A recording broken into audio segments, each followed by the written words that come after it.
ഇന്നത്തെ പ്രസംഗത്തിൽ ബൈബിൾ മാത്രമല്ല എന്റെ പക്കലുള്ളത്, ഇന്ത്യൻ ഭരണഘടനയുടെ ഒരു കോപ്പി കൂടിയാണ്.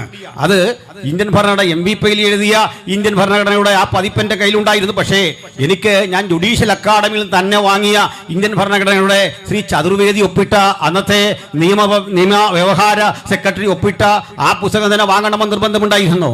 അതിന്റെ ഒരു പോർഷൻ ഇംഗ്ലീഷും അടുത്ത പോർഷൻ മലയാളവുമാണ്. അതിൽ 25ാമത്തെ ആർട്ടിക്കിൾ കൃത്യമായി രേഖപ്പെടുത്തിയിരിക്കുന്നു, നിങ്ങളുടെ പ്രസംഗം, നിങ്ങളുടെ മതപ്രചരണം 3 കാര്യങ്ങൾക്ക് വിരുദ്ധമായി തീരരുത്. ഒന്ന് പബ്ലിക് ഓർഡർ എന്ന് പറയും. ബഹുമാനപ്പെട്ട പോലീസ് അധികാരികൾ അങ്ങനെ വന്നാൽ ആ പബ്ലിക് ഓർഡറിനെ ഹനിച്ചാൽ അവർക്ക് ഇടപെടാൻ അവകാശമുണ്ട്. രണ്ടാമത്തെ കാര്യം പബ്ലിക് മൊറാലിറ്റി എന്നാണ്. പൊതുജനങ്ങളുടെ ധാർമ്മികതയെ ആ മതവും ആ പ്രസംഗവും ദോഷകരമായി ബാധിക്കരുത്. മൂന്നാമത്തെ കാര്യം പബ്ലിക് ഹെൽത്ത് ആണ്. പൊതുജനങ്ങളുടെ ആരോഗ്യത്തെ അതൊരു തരത്തിലും ബാധിക്കരുത്. ഈ 3 നിബന്ധനകൾ പാലിച്ചുകൊണ്ട് നമ്മൾ വിശ്വസിക്കുന്ന മതത്തിന്റെയോ വിശ്വാസത്തിന്റെയോ ഉള്ളടക്കങ്ങളെ ഉലകത്തോട് പ്രസംഗിക്കാൻ നമുക്കുള്ള സ്വാതന്ത്ര്യത്തിന്റെ രണ്ടാമത്തെ കാരണം ഭരണഘടനയാണ് എന്ന് പറയാനുള്ള എന്റെ അവകാശത്തെ ഞാൻ ആർക്കും അടിയറ വയ്ക്കാൻ ആഗ്രഹിക്കുന്നില്ല. ഈ കാര്യങ്ങൾ പറയുന്നത് ആരോടും പിണങ്ങിയല്ല, ആധികാരികമായി പറയുന്നു എന്ന് മാത്രം. ഇനി ഈ സുവിശേഷകര് ഇന്ത്യ മഹാരാജ്യത്തോട് എന്ത് ചെയ്തു എന്നാണ് ഈ സുഹൃത്തുക്കൾ പറയുന്നത്. അത് സംബന്ധിച്ചും ചില കാര്യങ്ങൾ പറയാനുണ്ട്. കാരണം നമ്മൾ വിദേശികളോട് കണ്ട് ഒട്ടി നിന്നു, വിദേശികൾക്ക് വേണ്ടി എന്തൊക്കെയോ വിടുപണി ചെയ്തു, വിദേശികളുടെ പക്ഷത്തു നിന്നോ സ്വാതന്ത്ര്യ സമരത്തിൽ നിന്നും നമ്മുടെ ഒന്നും പങ്കാളിത്തമില്ല. ഒന്നാമതേ സംഘികൾ ചരിത്രം വായിക്കാറില്ല, അതാണ് അവരുടെ ഏറ്റവും വലിയ ഗതികേട്. അതുകൊണ്ട് നിങ്ങൾ ചരിത്രം വായിക്കുന്നില്ലെങ്കിൽ നിങ്ങളെ ഞങ്ങൾക്ക് ചരിത്രം പഠിപ്പിക്കേണ്ടി വരും. ആ ചരിത്രം പഠിക്കുന്നതോടുകൂടി ഉണ്ടാകാൻ പോകുന്ന ചില ഭവിഷ്യത്തുകൾ, നിങ്ങളിവിടെ കെട്ടിപ്പൊക്കിയ ചില നിഗൂഢതകളുടെ കോട്ടകളൊക്കെ ഇടിഞ്ഞു പോകും. അത് ബോധ്യപ്പെടുത്താനുള്ള ഞങ്ങളുടെ അവകാശത്തെ ഞാൻ ഒരിക്കൽ കൂടി ഊട്ടി ഉറപ്പിച്ച് സംസാരിക്കുകയാണ്. കണക്കിന് സുവിശേഷകർ ഇന്ത്യയിലെ പല ജയിലുകളിൽ അടയ്ക്കപ്പെട്ടിട്ടുണ്ട്. ഏറ്റവും ഒടുവിൽ മറ്റൊരു ഉദാഹരണം കൂടി കണ്ടത് കേരളത്തിലെ വയനാട് ജില്ലയിൽ സുൽത്താൻ ബത്തേരി എന്ന പ്രസിദ്ധമായ സ്ഥലത്ത് ഒരു വാഹനത്തിൽ ലഘുലേഖകൾ വിതരണം ചെയ്യാൻ പോയ ഒരു സുവിശേഷകനെ തടഞ്ഞു നിർത്തി അദ്ദേഹത്തിനെ അടിക്കുകയും തദനന്തരം കാല് വെട്ടുമെന്ന് ഭീഷണിപ്പെടുത്തുകയും ചെയ്തുകൊണ്ട് ഈ വീഡിയോ പിടിച്ചാൽ വിഷയമൊന്നുമില്ല, നിങ്ങൾ ചോദിക്കുന്ന ചോദ്യത്തിന് ഉത്തരം തരണമെന്ന് കാർക്കശ്യ ബുദ്ധിയോടെ പറയുകയും ചെയ്യുന്നത് കേട്ടിട്ടുണ്ട്. പ്രിയപ്പെട്ടവരെ, പൗരന്മാർ എന്ന നിലയിൽ ചോദിക്കുന്ന ചോദ്യങ്ങൾക്ക് ഉത്തരം കൊടുക്കാൻ നമുക്ക് ബാധ്യതയുള്ള 2 സ്ഥലങ്ങളേ ഉള്ളൂ.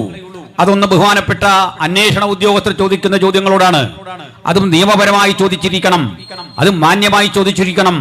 ചോദ്യം ചെയ്യപ്പെടുന്ന ആളിന്റെ അന്തസ്സിനും ആഭിജാത്യത്തിനും കോട്ടം വരാത്ത വിധത്തിൽ ചോദ്യം ചോദിക്കുന്ന പോലീസ് അധികാരികളോടും കോടതിക്ക് മുമ്പാകെ അല്ലാതെ യാതൊരു ചോദ്യങ്ങൾക്കും ഉത്തരം പറയാനുള്ള ബാധ്യത നമുക്കാർക്കും ഇല്ല എന്നുള്ളൊരു സത്യം പോലും അറിയാതെ അതിദാരുണമായി ആ മനുഷ്യനെ പീഡിപ്പിക്കുമ്പോൾ സോഷ്യൽ മീഡിയ എന്നൊരു സംവിധാനം ഇല്ലായിരുന്നെങ്കിൽ, ഇതുവഴി ഇത് ടെലികാസ്റ്റ് ചെയ്യാൻ കഴിയുമായിരുന്നില്ലെങ്കിൽ എന്തായിരുന്നു അവിടെ നടക്കുന്നത് എന്ന് സാമാന്യനെ ചിന്തിക്കാൻ നമുക്കിന്ന് സാധിക്കും. അപ്പോൾ ഒരു കാര്യം മനസ്സിലാക്കണം, ഞാനും നിങ്ങളും ചിന്തിച്ചു വശായതുപോലെ ഇതേതെങ്കിലും വടക്കേ ഇന്ത്യൻ ഗ്രാമങ്ങളിൽ മാത്രം നടക്കുന്ന ഒറ്റപ്പെട്ട സംഭവമല്ല.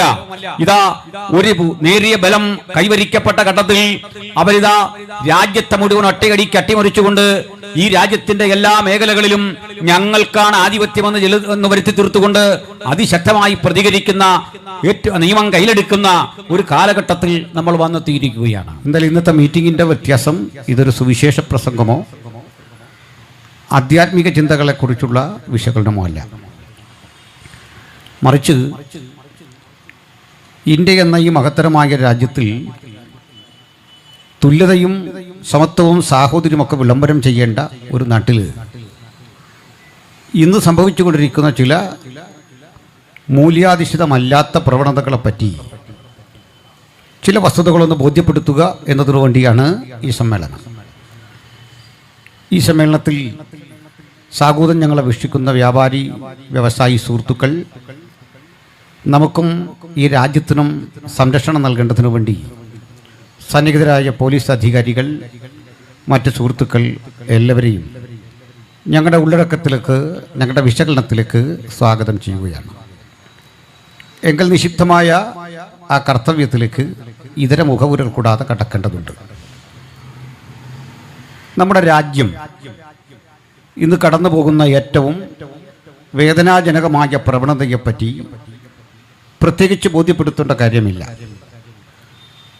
ഛത്തീസ്ഗഡിൽ മലയാളികളായ 2 കന്യാസ്ത്രീകൾ അതിദാരുണമായ വിധത്തിൽ അറസ്റ്റ് ചെയ്യപ്പെടുകയും കേട്ടുകേൾവിയില്ലാത്ത വിധം അവരുടെ മേൽ ജാമ്യമില്ലാത്ത വകുപ്പുകൾ ചുമത്തി ഭരണകൂടം ജയിലിലടക്കുകയും അതുപോലെ തന്നെ ദീർഘമായ 9 ദിവസങ്ങൾ പരിമിതമായ ജയിലിൻ്റെ ഉള്ളിലെ കാലാവസ്ഥയിലും ജീവിത സാഹചര്യങ്ങളിലും കഷ്ടപ്പെടുകയും ഒടുക്കം സെഷൻസ് കോടതി ജാമ്യ അപേക്ഷ നിരസിച്ച് തദനന്തരം ഛത്തീസ്ഗഡിലെ ഹൈക്കോടതി അവർക്ക് ജാമ്യം അനുവദിക്കുകയും ചെയ്തിരിക്കുന്നു. ഈ ജാമ്യം ഞങ്ങളാണ് നേടിത്തന്നത് എന്ന രൂപേണ അതിൻ്റെ അധികാരികളാകാൻ ശ്രമിക്കുന്ന നിരവധി ആളുകളെയും അവരുടെ പ്രവണതകളെയും നമ്മൾ കണ്ടു. ഈ ഒരു പശ്ചാത്തലം നിലനിൽക്കെ തന്നെ അധികം താമസമില്ലാതെ രാജസ്ഥാനിൽ സുവിശേഷ പ്രവർത്തനത്തിൽ ഏർപ്പെട്ടിരിക്കുന്ന തോമസ് ജോർജ് എന്നു പേരായ കട്ടപ്പന സ്വദേശിയായ ഒരു അസംബ്ലി സങ്കോട് ശുശ്രൂഷകന്റെ സഭാഹാളിനുള്ളിലേക്ക് കടന്നു കയറി JCB കൊണ്ട് അവിടെ ഉഴുതുമറിച്ച് ആ സ്ഥലം തങ്ങൾക്ക് അവകാശപ്പെട്ടതാണെന്ന രൂപേണ കൈയടക്കാൻ ശ്രമിക്കുകയും നിർബന്ധിത മതപരിവർത്തന കുറ്റം ചുമത്തിക്കൊണ്ട് അദ്ദേഹത്തിനും ജാമ്യമില്ലാത്ത വകുപ്പുകളനുസരിച്ച് കേസ് രജിസ്റ്റർ ചെയ്തിരിക്കുകയാണ്. ഞാനിത് സംസാരിച്ചു കൊണ്ടിരിക്കുന്ന നിമിഷം വരെ അദ്ദേഹത്തിന് ജാമ്യം ലഭിച്ചിട്ടില്ല എന്നാണ് ഉത്തരവാദിത്തപ്പെട്ട ഇടങ്ങളിൽ നിന്ന് അറിയാൻ സാധിച്ചത്. ഈ യാത്രാമധ്യം മാത്രമാണ് എനിക്ക് ആ കേസിൻ്റെ FIR-ൻ്റെ പകർപ്പ് ലഭിച്ചിട്ടുള്ളത്. വിശദമായി അത് പഠിക്കുകയും ഏതെല്ലാം വകുപ്പുകളാണ് അതിൽ ചുമത്തുകയും ചെയ്തത് എന്നത് സംബന്ധിച്ചുള്ള വിശദീകരണങ്ങൾ പിന്നാലെ ഒരു വീഡിയോ ചെയ്ത് അത് ബോധ്യപ്പെടുത്തണം എന്നുള്ള ആഗ്രഹത്തിലാണ്. ഇതോടൊപ്പം തന്നെ വന്ദന ഫ്രാൻസിസിനെയും പ്രീതി മീരയെയും അറസ്റ്റ് ചെയ്യുന്ന സമയം നിങ്ങൾ കണ്ടതാണ്. എല്ലാത്തരം നിയമവാഴ്ചയും അപ്രസക്തമാക്കിക്കൊണ്ട് പോലീസ് ഉദ്യോഗസ്ഥരുടെ മുമ്പിൽ വെച്ച് അവിടെ കൂടി വന്നിരിക്കുന്ന ആളുകളുടെ കരണത്തടിക്കുകയും ഏറ്റവും മ്ലേച്ഛമായ പദങ്ങൾ ഉപയോഗിക്കുകയും നാളെയും ഇത്തരം കാര്യങ്ങൾ ഞങ്ങൾ ആവർത്തിക്കുമെന്ന് പറയുകയും അത് കേവലമായ ഒരു ആക്രമണമായിരിക്കില്ലെന്നും പ്രാണനെ നഷ്ടപ്പെടുത്തും വിധം ഞങ്ങൾ ഇടപെടുകയും ചെയ്യുമെന്ന് പറഞ്ഞുകൊണ്ട് ഈ രാജ്യത്തിൽ 1860 മുതൽ നിലനിൽക്കുന്ന ഇന്ത്യൻ ശിക്ഷാ നിയമം പിൽക്കാലത്ത് ഭാരതീയ ന്യായ സംഹിത എന്ന പേരിൽ നാം അടുത്ത കാലത്ത് അല്പസ്വല്പം മാറ്റങ്ങൾക്ക് വിധേയമായി നൂറ്റാണ്ടുകളെ ചരിത്രമുള്ള നിയമവാഴ്ചയുള്ള ഒരു രാജ്യത്ത് എങ്ങനെയാണ് ജ്യോതി ശർമ്മയെ പോലെ ഒരാൾക്ക് അവിടെയുള്ള പോലീസ് അധികാരികളെ വെല്ലുവിളിച്ചുകൊണ്ട് നിയമവ്യവസ്ഥയെ വെല്ലുവിളിച്ചുകൊണ്ട് ഇങ്ങനെ അഴിഞ്ഞാടാൻ സാധിക്കുന്നതെന്ന് പഠിക്കണം. പോലീസിന് സ്വന്തമായി ഒരു സുവോമോട്ടോ കേസെടുക്കാനുള്ളതേ ഉള്ളൂ. ആ കേസ് പോലും ഞാൻ ഈ പ്രസംഗിക സമയത്ത് ചാർജ് ചെയ്തിട്ടില്ല. പ്രാഥമികമായ ഒരു കേസ് പോലും എടുക്കാതെ ഇത്രയും കൊടിയ ക്രിമിനൽ കുറ്റത്തെ വെച്ചു പൊറിപ്പിക്കുന്ന ഛത്തീസ്ഗഡ് ഭരണകൂടത്തിന്റെ ആ നയത്തെ അത് ഞാൻ പോലീസ് അധികാരികളെ കുറ്റം പറയുകയല്ല. അവർക്കതിൽ താല്പര്യമില്ലാഞ്ഞിട്ടല്ല. നിയമം നന്നായി പഠിച്ച പോലീസ് ഓഫീസേഴ്സാണ് അവരും. പക്ഷേ സംഭവിക്കുന്നത് ഇത്തരം കേസുകൾ എടുക്കുന്ന ഉദ്യോഗസ്ഥർക്ക് കേരളത്തിലെ അവസ്ഥയൊന്നുമല്ല, അല്ലെങ്കിൽ കർണാടകയിലോ കേരളത്തിലോ തമിഴ്നാട്ടിലോ നമ്മുടെ പോലീസ് അധികാരികൾ കാണിക്കുന്ന ആത്മാർത്ഥതയും അതല്ലെങ്കിൽ ഉത്തരവാദിത്വ ബോധവും ഛത്തീസ്ഗഡിലെ പോലീസിന് ഇല്ലാഞ്ഞിട്ടുമല്ല.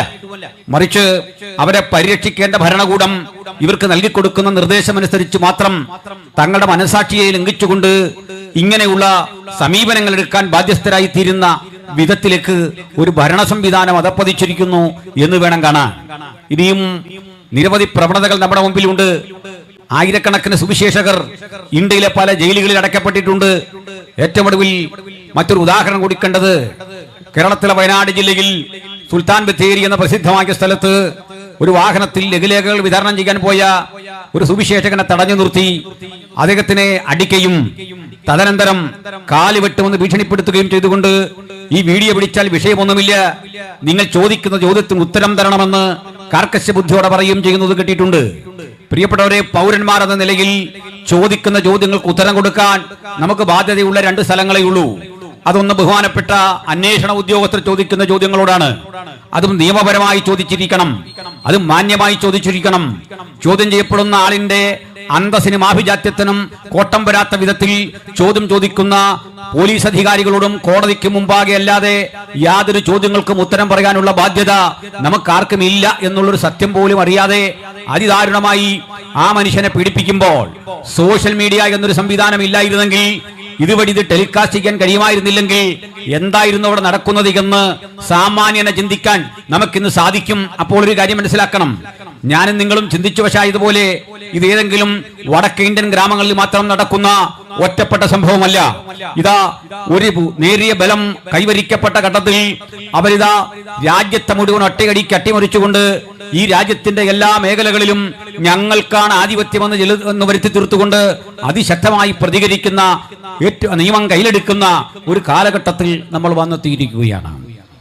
ഇവിടെ ഞാൻ ഈ വസ്തുതകൾ പറയുമ്പോൾ ഞാൻ വിശ്വസിക്കുന്നില്ല കേരളത്തിലെ BJPക്ക് ഞാൻ പറയുന്നത് അവരെ എതിർക്കുമെന്ന് കരുതുന്നില്ല.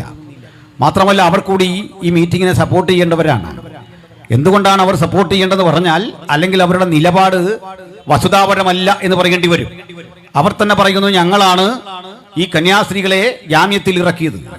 അവർ തന്നെ പറയുന്നു ഞങ്ങളാണ് ഇതിനു വേണ്ടി പണിയെടുത്തത്.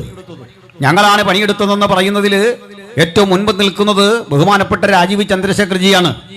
ആ ചന്ദ്രശേഖർജി അതൊക്കെ ചെയ്തു എന്ന് കരുതിക്കൊണ്ട് ചില സഭാവിഭാഗങ്ങളുടെ മേധാവികൾ BJPയുടെ സംസ്ഥാന കമ്മിറ്റി ഓഫീസാകുന്ന മാരാർജി ഭവനിൽ ചെല്ലുകയും കേക്ക് മുറിക്കുകയും ചെയ്യുന്ന വാർത്തകൾ നമ്മൾ കണ്ടു. അതെന്തുമായിക്കൊള്ളട്ടെ, അങ്ങനെയെങ്കിൽ അവർ മറ്റൊന്നുകൂടി പറയുന്നു. ചന്ദ്രശേഖർജിയുടെ വാക്കുകൾ കേട്ടാൽ അദ്ദേഹം പറയുകയാണ് ഛത്തീസ്ഗഡ് ഗവൺമെന്റിന് തെറ്റുപറ്റിയിട്ടുണ്ട്, അവിടുത്തെ പോലീസിന് തെറ്റുപറ്റിയിട്ടുണ്ട്.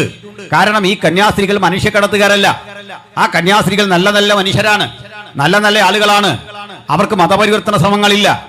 ആ കൂടെ ചന്ദ്രശേഖർജി മറ്റൊന്നുകൂടി പറയുന്നുണ്ട്, ആരാണ് ഈ മതപരിവർത്തനം നടത്തുന്നത് അറിയണ്ടേ? അതൊരു പറ്റം പെന്തക്കോസ്റ്റുകാരാണ്. അവരൊഴിച്ചാരും ഇവിടെ മതപരിവർത്തനം നടത്തുന്നില്ല.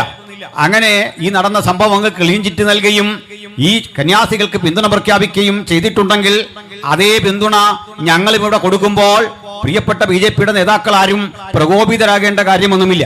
കാരണം നിങ്ങളും ഞങ്ങളും ഈ സ്റ്റാൻഡ് ഒന്നാണെങ്കിൽ പിന്നെ എന്താണ് പ്രകോപിതരാകേണ്ടത്? നിങ്ങൾക്കും ഞങ്ങൾക്കും ഈ വിഷയത്തിൽ ഒരേ കാഴ്ചപ്പാടുള്ളതെങ്കിൽ എന്തിനാണ് പ്രകോപിതരാകേണ്ടത്? കാരണം കന്യാസികൾക്കെതിരെ ചാർജ് ചെയ്തത് അനാവശ്യമായ കുറ്റങ്ങളാണ്. ആ വകുപ്പുകൾ നിലനിൽക്കുന്നതല്ല. അവരിൽ മനുഷ്യക്കടത്ത് ആരോപിക്കാൻ കഴിയുകയില്ല.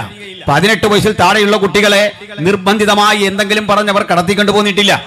18 വയസ്സിന് മീതെ പ്രായമുള്ള കുട്ടികൾ ഈ കൂടെ ആദിവാസി യുവാവിനെ കൂടി അവിടെ ഇട്ടിട്ടുണ്ട്. ഇത്തരം വസ്തുതകൾ പഠിച്ചുകൊണ്ട് തന്നെയാണ് ശ്രീ ചന്ദ്രശേഖർ പ്രതികരിക്കുന്നതെങ്കിൽ ആ പ്രതികരണം ഈ നാടിന്റെ പൾസ് മനസ്സിലാക്കിയാണ്, സ്പന്ദനം മനസ്സിലാക്കിയാണ്. ഞാൻ അതിന്റെ ചില കാര്യകാരണങ്ങളിലേക്ക് യഥോചിതമൊന്ന് വന്നിട്ട് ഈ വിശദാംശത്തിലേക്ക് കിടക്കാം.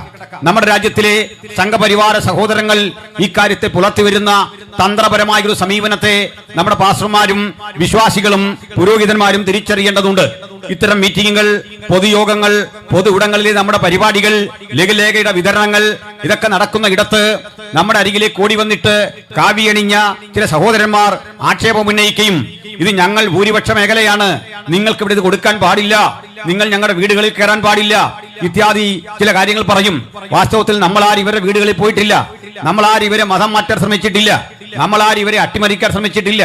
ഒരു ദുരുദ്ദേശത്തോടും കൂടെ പോകാതെ ബൈബിളും കയ്യിൽ എന്ത് വഴിയിൽ നിന്നുകൊണ്ട് മദ്യവും മയക്കുമരുന്ന് സമൂഹത്തിന് വരുത്തുന്ന ദൂഷ്യവശങ്ങളെ കുറിച്ച് പറയുകയും നമ്മുടെ വിശ്വാസത്തിന്റെയും പ്രത്യാശയുടെയും ആകത്തുകയായ ബൈബിളിന്റെ ഉള്ളടക്കങ്ങൾ പ്രസംഗിക്കുകയും ചെയ്യുമ്പോൾ അത് കേട്ടിട്ട് അത് മതപരിവർത്തനമാണ് എന്ന് പറഞ്ഞുകൊണ്ട് ഈ ആളുകൾ അതിരൂക്ഷമായി ആക്രമിക്കുകയും ചെറുത്തു നിൽക്കാൻ പോലും സാഹചര്യമില്ലാത്ത വിധത്തിൽ ദൈവദാസന്മാർ ആക്രമിക്കപ്പെടുകയും ദൈവമക്കൾ പീഡിപ്പിക്കുകയും ചെയ്യപ്പെടുന്നത് ഒരു നിത്യസംഭവമായി മാറുന്നു.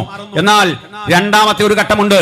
പ്രാദേശിക തലത്തിലെ ഇത്തരം നേതാക്കന്മാർ ആക്രമിക്കാൻ വന്നിട്ട് അല്ലെങ്കിൽ കുട്ടികളെ പ്രകോപിതരാക്കി പറഞ്ഞയച്ചിട്ട് അതിരൂക്ഷമായ ആക്രമണത്തിന് അനന്തരം വസ്തുതകൾ കൈവിട്ടുപോയി എന്നറിയുമ്പോൾ ഇതിന്റെ സംസ്ഥാന കമ്മിറ്റിയിലെ നേതാക്കന്മാർ വന്നിട്ട് ആശ്വാസമൂതുന്ന ഒരു പ്രക്രിയയുണ്ട്.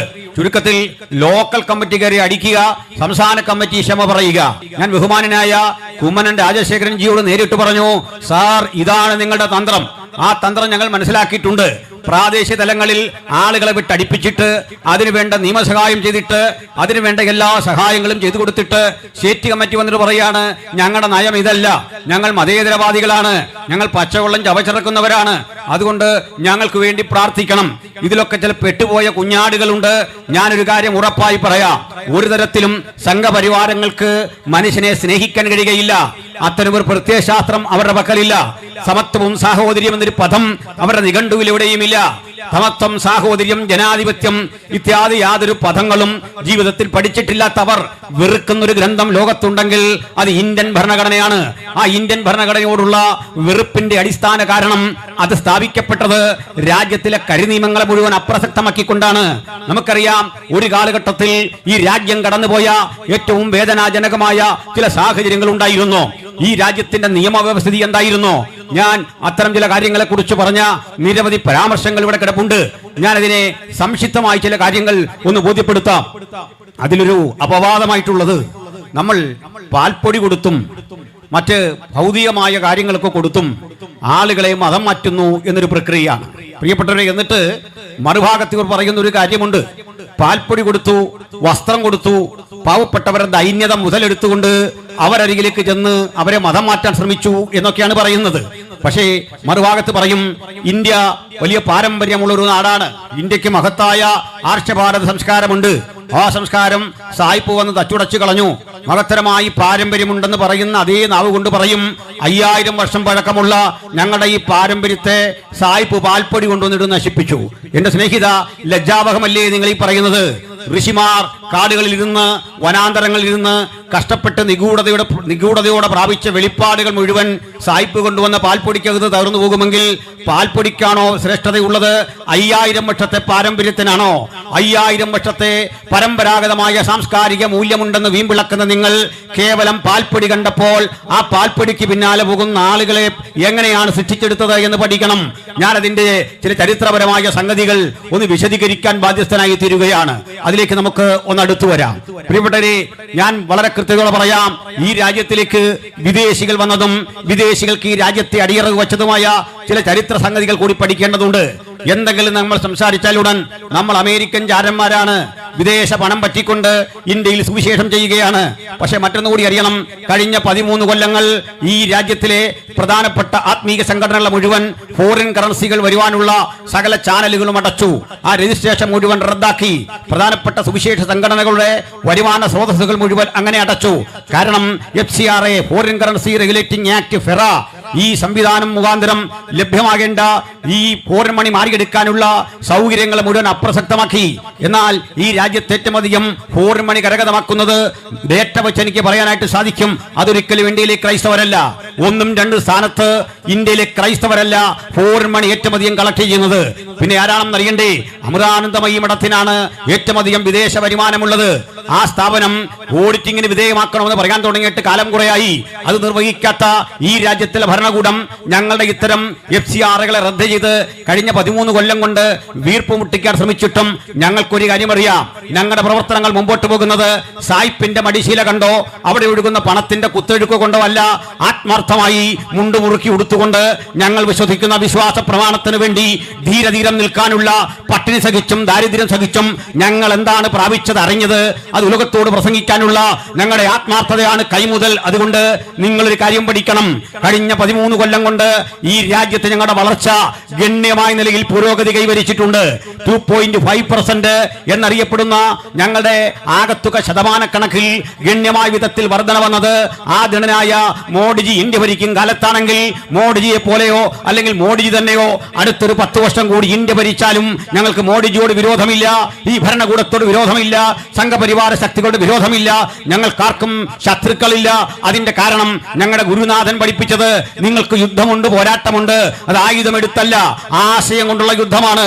നിങ്ങൾക്ക് പോരാട്ടമുണ്ട്, അത് ഏതെങ്കിലും മനുഷ്യനോടല്ല, ബൈബിളിന്റെ ഭാഷയിൽ പറഞ്ഞാൽ അത് ജഡരക്തങ്ങളോടല്ല, വാഴ്ചകളോടും അധികാരങ്ങളോടും സ്വർലോകങ്ങളുടെ ദുഷ്ടാത്മസേനകളോടും പോരാടിക്കൊണ്ട് 2000 ആണ്ടായി ഇഹലോകത്തിൽ ഉറപ്പിക്കപ്പെട്ട ഈ മാർഗത്തെ ഉന്മൂലനം ചെയ്യാൻ പടപ്പുറപ്പാട് നടത്തിയ റോമൻ ഭരണകൂടം മുതൽ ഇന്ത്യയിലെ സമകാലിക ഭരണകൂടം വരെയുള്ളവരുടെ ചരിത്രം പഠിച്ചാൽ എവിടെയും മുട്ടുമടക്കാതെ ആർജവത്തോടെ മരണത്തിന്റെ മുമ്പിൽ മേൽപ്പിച്ചു കൊടുത്തുകൊണ്ട് തിരിച്ചടിക്കാൻ കൈയോങ്ങാതെ വാള് കയ്യിൽ എടുക്കാതെ ആയുധം കയ്യിലെടുക്കാതെ ആശയ സമരത്തിന്റെ പണ്ടാവിൽ ഉജ്ജ്വലമായി രൂപപ്പെടുത്തിയ അതുല്യമായ മാർഗത്തിന്റെ പേരാണ് ക്രിസ്ത്യാനിറ്റി. അതിന്റെ അന്തസ്സും ആഭിജാത്യം ഉറപ്പിച്ചുകൊണ്ട് അത് ഉലകത്തോട് വിളംബരം ചെയ്യുന്ന ആ സുവിശേഷ സന്ദേശത്തിന്റെ സംക്ഷിപ്തം ഞാൻ ഈ യോഗത്തിലും പറയാൻ ആഗ്രഹിക്കുന്നു. മറ്റൊരു വല്ലും രക്ഷയില്ല. നാം രക്ഷിക്കപ്പെടുവാൻ ആകാശത്തിന് കീഴിൽ മനുഷ്യരുടെ ഇടയിൽ നൽകപ്പെട്ട ഒരേ ഒരു നാമം യേശുക്രിസ്തുവാണ് എന്ന് പ്രസംഗിക്കാനുള്ള ഞങ്ങളുടെ സ്വാതന്ത്ര്യം യാതൊരുത്തന്റെയും ഔദാര്യമല്ല, ഈ ലോകങ്ങളുടെ ഒരുവന്റെയും ഔദാര്യത്തിലല്ല ഞങ്ങൾ ഈ മഹത്തരമായ സന്ദേശം പ്രസംഗിക്കുന്നത്. 2 കാരണങ്ങളാൽ ഞങ്ങൾ ഈ സന്ദേശം ഇന്ത്യയോട് പ്രസംഗിക്കും. ഒന്നാമത്തെ കാരണം, ഇത് ഞങ്ങളെ വരമേൽപ്പിച്ച ഞങ്ങളുടെ പരമഗുരുവായ യേശുക്രിസ്തുവിന്റെ കൽപ്പനയാണ്. ഭൂലോകമുള്ളിടത്തോളം, നിങ്ങളുള്ളിടത്തോളം, മനുഷ്യനുള്ളിടത്തോളം ഭൂമണ്ഡലത്തിന്റെ 5 വൻകരകളിലും പോയി ഈ സത്യസുവിശേഷം പ്രസംഗിക്കണം. രണ്ടാമത്തെ കാരണം, ഇന്ത്യൻ ഭരണഘടനയുടെ ആർട്ടിക്കിൾ 25 ഈ രാജ്യത്തിലെ സംഘപരിവാരങ്ങൾ പലയാവർത്തി നശിപ്പിക്കാൻ നോക്കിയിട്ടും നശിക്കാതിന്നും അമൂല്യമായി നിലനിൽക്കുന്ന ലോകത്തിന് തന്നെ മാതൃകയായ മഹത്തായ ഭരണഘടനയുടെ 25ാമത്തെ ആർട്ടിക്കിൾ, ആ ആർട്ടിക്കിൾ ഒരു മനുഷ്യന്റെ മതം, അവന്റെ വിശ്വാസം, അതിനെ കൃത്യമായി സാക്ഷീകരിക്കാൻ, പ്രചരിപ്പിക്കാൻ സ്വാതന്ത്ര്യം നൽകുന്നു. To profess and propagate your ideology. 3 നിബന്ധനകൾ അവിടെ വെച്ചിട്ടുണ്ട്. അതിന് എതിരെ 3 നിബന്ധനകൾ നമ്മുടെ ഇന്ത്യൻ ഭരണഘടനയിൽ വെച്ചിട്ടുണ്ട്. ഞാൻ ആ ഭരണഘടനയുടെ ഒരു ആധികാരിക കോപ്പിയുമായിട്ടാണ് ഇവിടെ വന്നിരിക്കുന്നത്. ഇന്നത്തെ പ്രസംഗത്തിൽ ബൈബിൾ മാത്രമല്ല എന്റെ പക്കലുള്ളത്, ഇന്ത്യൻ ഭരണഘടനയുടെ ഒരു കോപ്പി കൂടിയാണ്. അത് ഇന്ത്യൻ ഭരണഘടന MVP എഴുതിയ ഇന്ത്യൻ ഭരണഘടനയുടെ ആ പതിപ്പ് എൻ്റെ കയ്യിലുണ്ടായിരുന്നു. പക്ഷേ ഞാൻ ജുഡീഷ്യൽ അക്കാദമിയിൽ തന്നെ വാങ്ങിയ ഇന്ത്യൻ ഭരണഘടനയുടെ ശ്രീ ചതുർവേദി ഒപ്പിട്ട, അന്നത്തെ നിയമ വ്യവഹാര സെക്രട്ടറി ഒപ്പിട്ട ആ പുസ്തകം തന്നെ വാങ്ങണമെന്ന് നിർബന്ധമുണ്ടായിരുന്നു. അതിന്റെ ഒരു പോർഷൻ ഇംഗ്ലീഷും അടുത്ത പോർഷൻ മലയാളവുമാണ്. അതിൽ 25ാമത്തെ ആർട്ടിക്കിൾ കൃത്യമായി രേഖപ്പെടുത്തിയിരിക്കുന്നു, നിങ്ങളുടെ പ്രസംഗം, നിങ്ങളുടെ മതപ്രചരണം 3 കാര്യങ്ങൾക്ക് വിരുദ്ധമായി തീരരുത്. ഒന്ന് പബ്ലിക് ഓർഡർ എന്ന് പറയും. ബഹുമാനപ്പെട്ട പോലീസ് അധികാരികൾ അങ്ങനെ വന്നാൽ ആ പബ്ലിക് ഓർഡറിനെ ഹനിച്ചാൽ അവർക്ക് ഇടപെടാൻ അവകാശമുണ്ട്. രണ്ടാമത്തെ കാര്യം പബ്ലിക് മൊറാലിറ്റി എന്നാണ്. പൊതുജനങ്ങളുടെ ധാർമ്മികതയെ ആ മതവും ആ പ്രസംഗവും ദോഷകരമായി ബാധിക്കരുത്. മൂന്നാമത്തെ കാര്യം പബ്ലിക് ഹെൽത്ത് ആണ്. പൊതുജനങ്ങളുടെ ആരോഗ്യത്തെ അതൊരു തരത്തിലും ബാധിക്കരുത്. ഈ 3 നിബന്ധനകൾ പാലിച്ചുകൊണ്ട് നമ്മൾ വിശ്വസിക്കുന്ന മതത്തിന്റെയോ വിശ്വാസത്തിന്റെയോ ഉള്ളടക്കങ്ങളെ ഉലകത്തോട് പ്രസംഗിക്കാൻ നമുക്കുള്ള സ്വാതന്ത്ര്യത്തിന്റെ രണ്ടാമത്തെ കാരണം ഭരണഘടനയാണ് എന്ന് പറയാനുള്ള എന്റെ അവകാശത്തെ ഞാൻ ആർക്കും അടിയറ വയ്ക്കാൻ ആഗ്രഹിക്കുന്നില്ല. ഈ കാര്യങ്ങൾ പറയുന്നത് ആരോടും പിണങ്ങിയല്ല, ആധികാരികമായി പറയുന്നു എന്ന് മാത്രം. ഇനി ഈ സുവിശേഷകര് ഇന്ത്യ മഹാരാജ്യത്തോട് എന്ത് ചെയ്തു എന്നാണ് ഈ സുഹൃത്തുക്കൾ പറയുന്നത്. അത് സംബന്ധിച്ചും ചില കാര്യങ്ങൾ പറയാനുണ്ട്. കാരണം നമ്മൾ വിദേശികളോടെങ്ങാണ്ട് ഒട്ടി നിന്നു, വിദേശികൾക്ക് വേണ്ടി എന്തൊക്കെയോ വിടുപണി ചെയ്തു, വിദേശികളുടെ പക്ഷത്തു നിന്നോ സ്വാതന്ത്ര്യ സമരത്തിൽ നിന്നും നമ്മുടെ ഒന്നും പങ്കാളിത്തമില്ല. ഒന്നാമതേ സംഘികൾ ചരിത്രം വായിക്കാറില്ല, അതാണ് അവരുടെ ഏറ്റവും വലിയ ഗതികേട്. അതുകൊണ്ട് നിങ്ങൾ ചരിത്രം വായിക്കുന്നില്ലെങ്കിൽ നിങ്ങളെ ഞങ്ങൾക്ക് ചരിത്രം പഠിപ്പിക്കേണ്ടി വരും. ആ ചരിത്രം പഠിക്കുന്നതോടുകൂടി ഉണ്ടാകാൻ പോകുന്ന ചില ഭവിഷ്യത്തുകൾ, നിങ്ങളിവിടെ കെട്ടിപ്പൊക്കിയ ചില നിഗൂഢതകളുടെ കോട്ടകളൊക്കെ ഇടിഞ്ഞു പോകും. അത് ബോധ്യപ്പെടുത്താനുള്ള ഞങ്ങളുടെ അവകാശത്തെ ഞാൻ ഒരിക്കൽ കൂടി ഊട്ടി ഉറപ്പിച്ച് സംസാരിക്കുകയാണ്. ശ്രദ്ധിക്കണം, ഞാൻ പല പ്രസംഗങ്ങളിൽ ഇത് പറഞ്ഞിട്ടുണ്ട്. പ്രിയപ്പെട്ടവരെ, ഈ ബ്രിട്ടീഷുകാർ മാത്രമല്ല ഇന്ത്യയിലേക്ക് വന്ന ആളുകൾ. ഇത് വ്യത്യസ്ത തരം ഈസ്റ്റ് ഇന്ത്യ കമ്പനികൾ ഉണ്ടായിരുന്നു. ഡച്ചുകാർക്ക് ഈസ്റ്റ് ഇന്ത്യ കമ്പനി ഉണ്ടായിരുന്നു, അതുപോലെ തന്നെ ഫ്രഞ്ചുകാർക്ക് ഈസ്റ്റ് ഇന്ത്യ കമ്പനി ഉണ്ടായിരുന്നു, ഇംഗ്ലീഷുകാർക്ക് ഈസ്റ്റ് ഇന്ത്യ കമ്പനി ഉണ്ടായിരുന്നു. ഇതിനൊക്കെ കാരണമായി തീർന്ന ചില സംഭവങ്ങൾ, മാർക്കോപോളോ എന്നറിയപ്പെടുന്ന ഒരു വിദേശ സഞ്ചാരി നമ്മുടെ കേരളത്തിൽ വന്ന് പാർത്തു. ഇവിടുന്നാണ് ഈ പ്രശ്നങ്ങളുടെ പ്രഭവ കേന്ദ്രം. മാർക്കോപോളോ ഇന്ത്യയിലേക്ക് വരുന്നത് സമുദ്രമാർഗമാണ്. അയാള് ചൈനയിലേക്ക് പോകുന്ന വഴിക്ക് ഇന്ത്യയിൽ വന്നപ്പോൾ ഇത് കടൽ മാർഗം വരുന്ന വഴിക്ക് കേരളത്തിൽ കുറേ നാൾ താമസിച്ചു. ഈ നാടിന്റെ ഗുണ സവിശേഷതകളെ കുറിച്ച്, ഈ രാജ്യത്തെ നാടിന്റെ ഉൽപ്പന്നങ്ങളെ കുറിച്ച് അദ്ദേഹം വിശദീകരിച്ച യാത്രാ വിവരണങ്ങൾ വളരെ പെട്ടെന്ന് വിദേശ രാജ്യങ്ങളിലെല്ലാം ആളുകൾ സ്വീകരിച്ചു. കാരണം അവർ ചരിത്രം പഠിക്കുന്ന ആളുകളായിരുന്നു. ഇന്ത്യയിൽ ഇന്ന ഉൽപ്പന്നങ്ങളുണ്ട്, കുരുമുളകുണ്ട്, സുഗന്ധ വ്യഞ്ജനങ്ങളുണ്ടെന്നുള്ള ഇദ്ദേഹം എഴുതി. അധികം താമസിക്കാതെ ഇബ്നു ബത്തൂത്ത എന്നറിയപ്പെടുന്ന ഒരു സഞ്ചാരി ഇന്ത്യയിലേക്ക് വന്നു. അദ്ദേഹവും കേരളത്തിൽ 4-5 കൊല്ലം പാർത്തു. ഇബ്നു ബത്തൂത്ത കണ്ട ഇന്ത്യ എന്ന പേരിൽ പുസ്തകം തന്നെ ഉണ്ടല്ലോ, നിങ്ങളൊക്കെ അത് പഠിച്ചിട്ടുണ്ട്. ബാർബോസ ഇന്ത്യയിലേക്ക് വന്നു. ഈ വിദേശ സഞ്ചാരികൾ വന്ന് ഇന്ത്യയിലെ പല നാടുകൾ കണ്ടിട്ട് ഗുണസവിശേഷതയുള്ള ഈ രാജ്യത്തിലെ വിലപിടിപ്പുള്ള ഉൽപ്പന്നങ്ങളെക്കുറിച്ച്, തടികളെക്കുറിച്ച്, ജീവിത ചുറ്റുപാടുകളെക്കുറിച്ച്, കാലാവസ്ഥയെക്കുറിച്ച് വിശദാംശങ്ങൾ ഏറെ എഴുതി. ഈ പുസ്തകങ്ങളൊക്കെ വായിച്ച വിദേശികൾക്ക് ഒരാഗ്രഹം ഇന്ത്യയിലേക്ക് വരാൻ ആഗ്രഹിച്ചത് ഇവിടം കൊള്ളയിടാൻ തന്നെയാണ്. അങ്ങനെ ആഗ്രഹിച്ച് ഇന്ത്യയിലേക്ക്, അല്ലെങ്കിൽ സ്വസ്ഥതയോടുകൂടി ഒരു ജീവിതം ഇവിടെ നയിക്കണമെന്ന ആഗ്രഹത്തോടു കൂടിയാണ്, ബിസിനസ് ചെയ്യണം എന്നൊരാഗ്രഹത്തോടു കൂടിയാണ് അവര് കടൽമാർഗം ഇവിടേക്ക് വന്നു. അതൊരാൾക്ക് വഴി തെറ്റിപ്പോയി. അതും രസകരമായൊരു കാര്യമാണ്. ഇന്ത്യയാണെന്ന് കരുതി നമ്മുടെ കൊളംബസിൽ നിന്നിറങ്ങിയത് അമേരിക്കയിലായിപ്പോയി. കാരണം ഇന്നത്തെ അമേരിക്ക ആയിരുന്നില്ലത്. അപരിഷ്കൃതമായ നാട്ടിൽ ചെന്ന് അദ്ദേഹം ഇറങ്ങുമ്പോൾ അവിടുത്തെ ഇൻകാ സംസ്കാരത്തെ, മായൻ സംസ്കാരത്തെ ഒക്കെ കണ്ടിട്ട്, അവിടുത്തെ ആദിവാസികളെ കണ്ടിട്ട് അദ്ദേഹം ധരിച്ചു ഇതൊക്കെ ഇന്ത്യക്കാരാണെന്ന് ധരിച്ചുകൊണ്ട് ആ ആളുകൾക്ക് റെഡ് ഇന്ത്യൻസ് എന്ന് പേരിടുകയും ചെയ്തു. അങ്ങനെ ആളുകൾ കഴിഞ്ഞാൽ മനസ്സിലാകുന്നത് എത്തിയ ഇന്ത്യയിലല്ല. അങ്ങനെ അമേരിക്ക എന്ന ഒരു പുത്തൻ രാജ്യം ഉത്ഭവിച്ചത് തന്നെ മാർക്കോപോളോയുടെ ഗ്രന്ഥം വായിച്ചുള്ള ചില ധാരണകൾ നിമിത്തം സഞ്ചരിച്ച കൊളംബസിന്റെ യാത്രയുടെ പരിണിത ഫലമായിട്ടാണ്. ഇനിയുമുണ്ട് ഈ നാട്ടിലേക്ക് വന്നത്. ഡച്ചുകാർ വന്നു. ഡച്ചുകാരുടെ പ്രത്യേകതകൾ കണ്ടേ. അവര് ഇന്ത്യയിൽ കേവലം ലോകത്തിന്റെ പലയിടങ്ങളിൽ 32 ഇടത്തായി വ്യവസായശാലകൾ തുടങ്ങിയ ഒരു കൊച്ചു രാജ്യമാണ്, ഒരു കൊച്ചു രാജ്യം.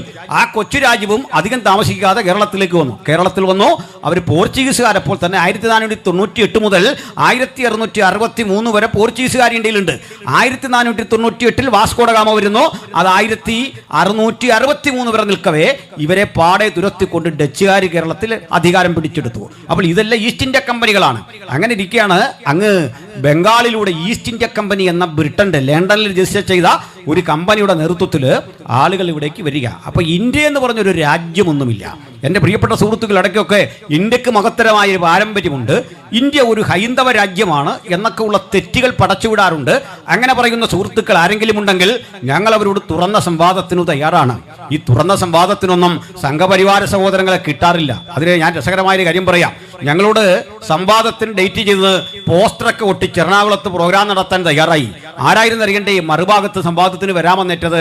ഇത് ആളുകൾ ലൈവിലൂടെ കണ്ടുകൊണ്ടിരിക്കുകയല്ലേ, മറ്റാരുമല്ല, സാക്ഷാൽ നമ്മുടെ ശശികല ടീച്ചർ സംവാദത്തിന് എത്താമെന്ന് പറഞ്ഞു. ഞങ്ങൾ പറഞ്ഞ അടികൊണ്ട് കാര്യമില്ലല്ലോ, ഏറ്റുമുട്ടൽ കൊണ്ട് കാര്യമില്ലല്ലോ.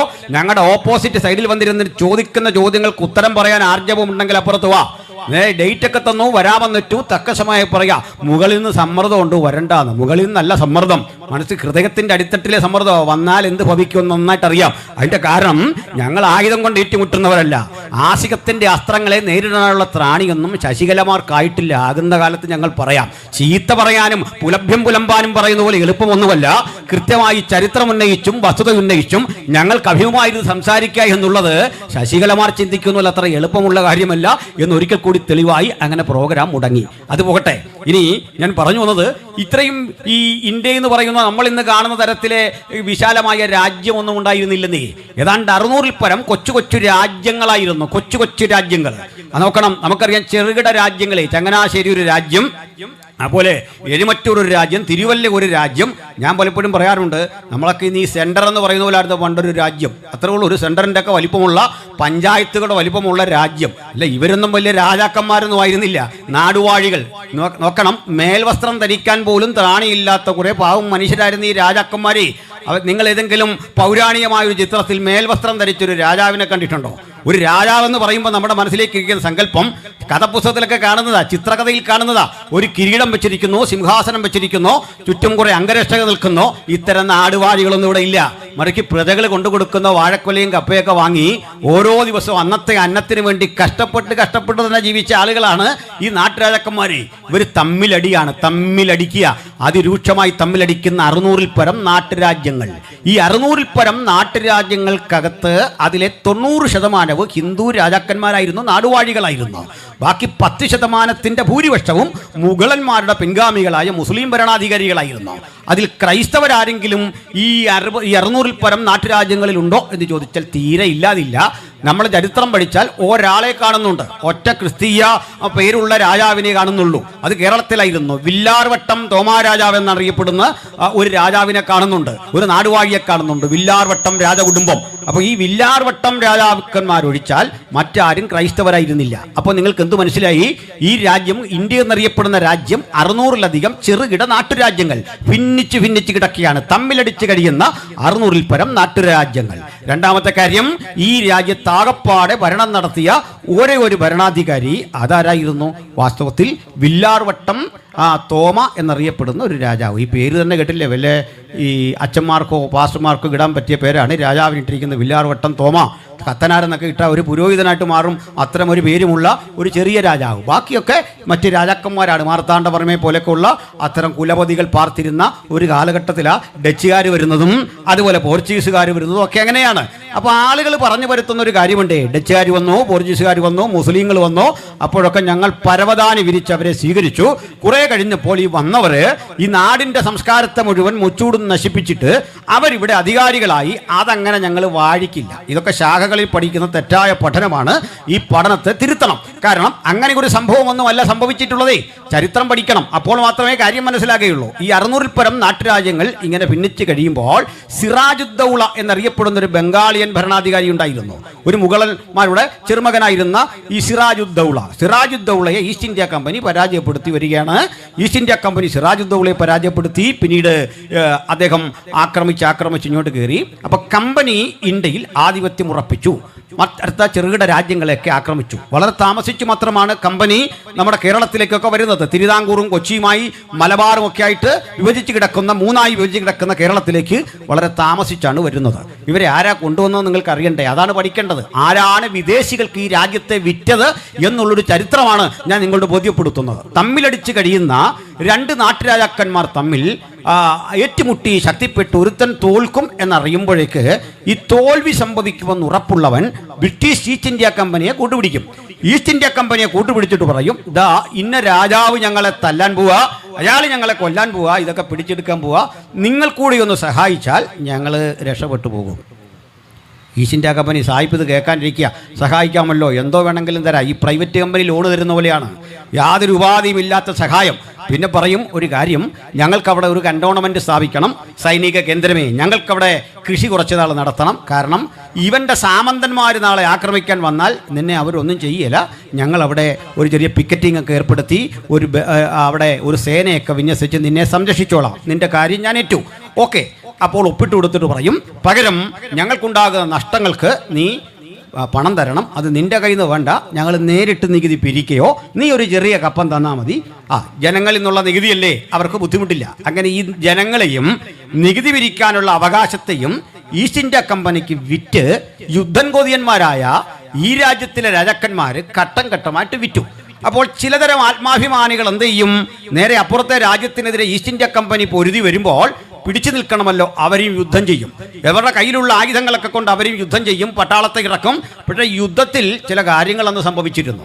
ഞാൻ പല യോഗങ്ങളിൽ ഇത് പറഞ്ഞിട്ടുണ്ട്, വീഡിയോയിലൊക്കെ നിങ്ങൾക്ക് കാണാം. രസകരമായതും ചിന്താർഹമായൊരു കാര്യമാണ്. നമ്മുടെ യുദ്ധമൊക്കെ വളരെ മര്യാദയാണ്. കാരണം എതിരാളിയെ വണങ്ങുന്നൊരു ശീലമുണ്ട്. അപ്പുറത്ത് നിൽക്കുന്നതാണ്. ലോകത്തൊരു യുദ്ധത്തിലും എതിരാളിയെ വണങ്ങുന്ന ശീലമില്ല. പക്ഷേ നമ്മളൊരു ഗുഡ് മോർണിംഗ് ഒക്കെ പറയും. ഇതാണ് നമ്മുടെ സഹോദരന്മാർ പറഞ്ഞത്. ഇന്ത്യക്കൊരു പാരമ്പര്യമുണ്ടെന്ന് സമ്മതിച്ചു. കാരണം നിങ്ങളൊന്ന് ആലോചിച്ച് നോക്കി, ചിന്തിച്ചാലേ മനസ്സിലാകുള്ളൂ. ഒരുത്തം നമ്മളെ തല്ലാൻ വരുന്നു, നമ്മൾ മര്യാദയ്ക്ക് ഗുഡ് മോർണിംഗ് എന്ന് പറഞ്ഞൊരു അടി കൊടുക്കുന്നു. അതായി വണങ്ങി എന്നൊക്കെ പറഞ്ഞാലുള്ളതിൻ്റെ ആധുനിക ഭാഷ്യം അതല്ലേ.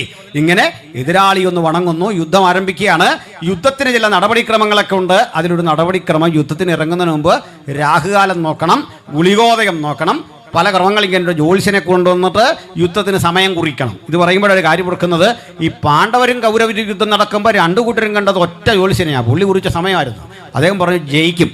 ജയിക്കുമെന്നുള്ള സത്യമാണ്. ഒരാൾ ജയിക്കുമല്ലോ. രണ്ടു കൂട്ടരോടും പറഞ്ഞു ജയം ഉറപ്പാന്ന് പറഞ്ഞു. ആർക്കാണെന്ന് മാത്രം പറഞ്ഞില്ല.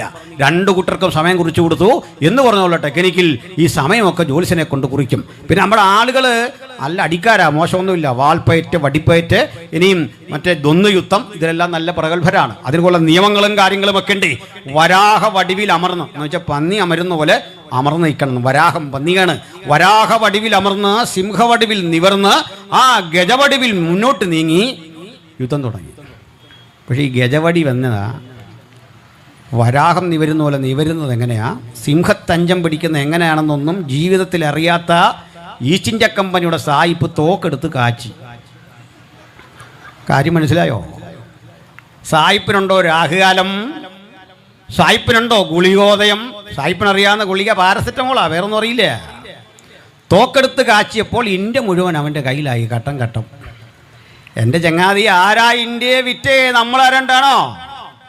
ബൈബിൾ വിശ്വസിക്കുന്ന ഞങ്ങളാരാണ്ട് ഇന്ത്യയെ വിറ്റു എന്നുള്ള വിഡ്ഢിത്തം പറയരുത്.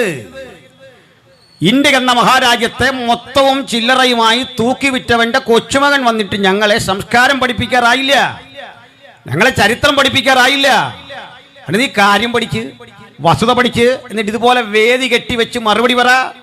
ഞങ്ങൾ ചോദിക്കുന്ന ചോദ്യത്തിന് ഈ ക്ലിപ്പുകൾ ഓരോന്നെടുത്തിട്ട് മറുപടി പറയാനുള്ള ആർജവം കാണിക്ക്.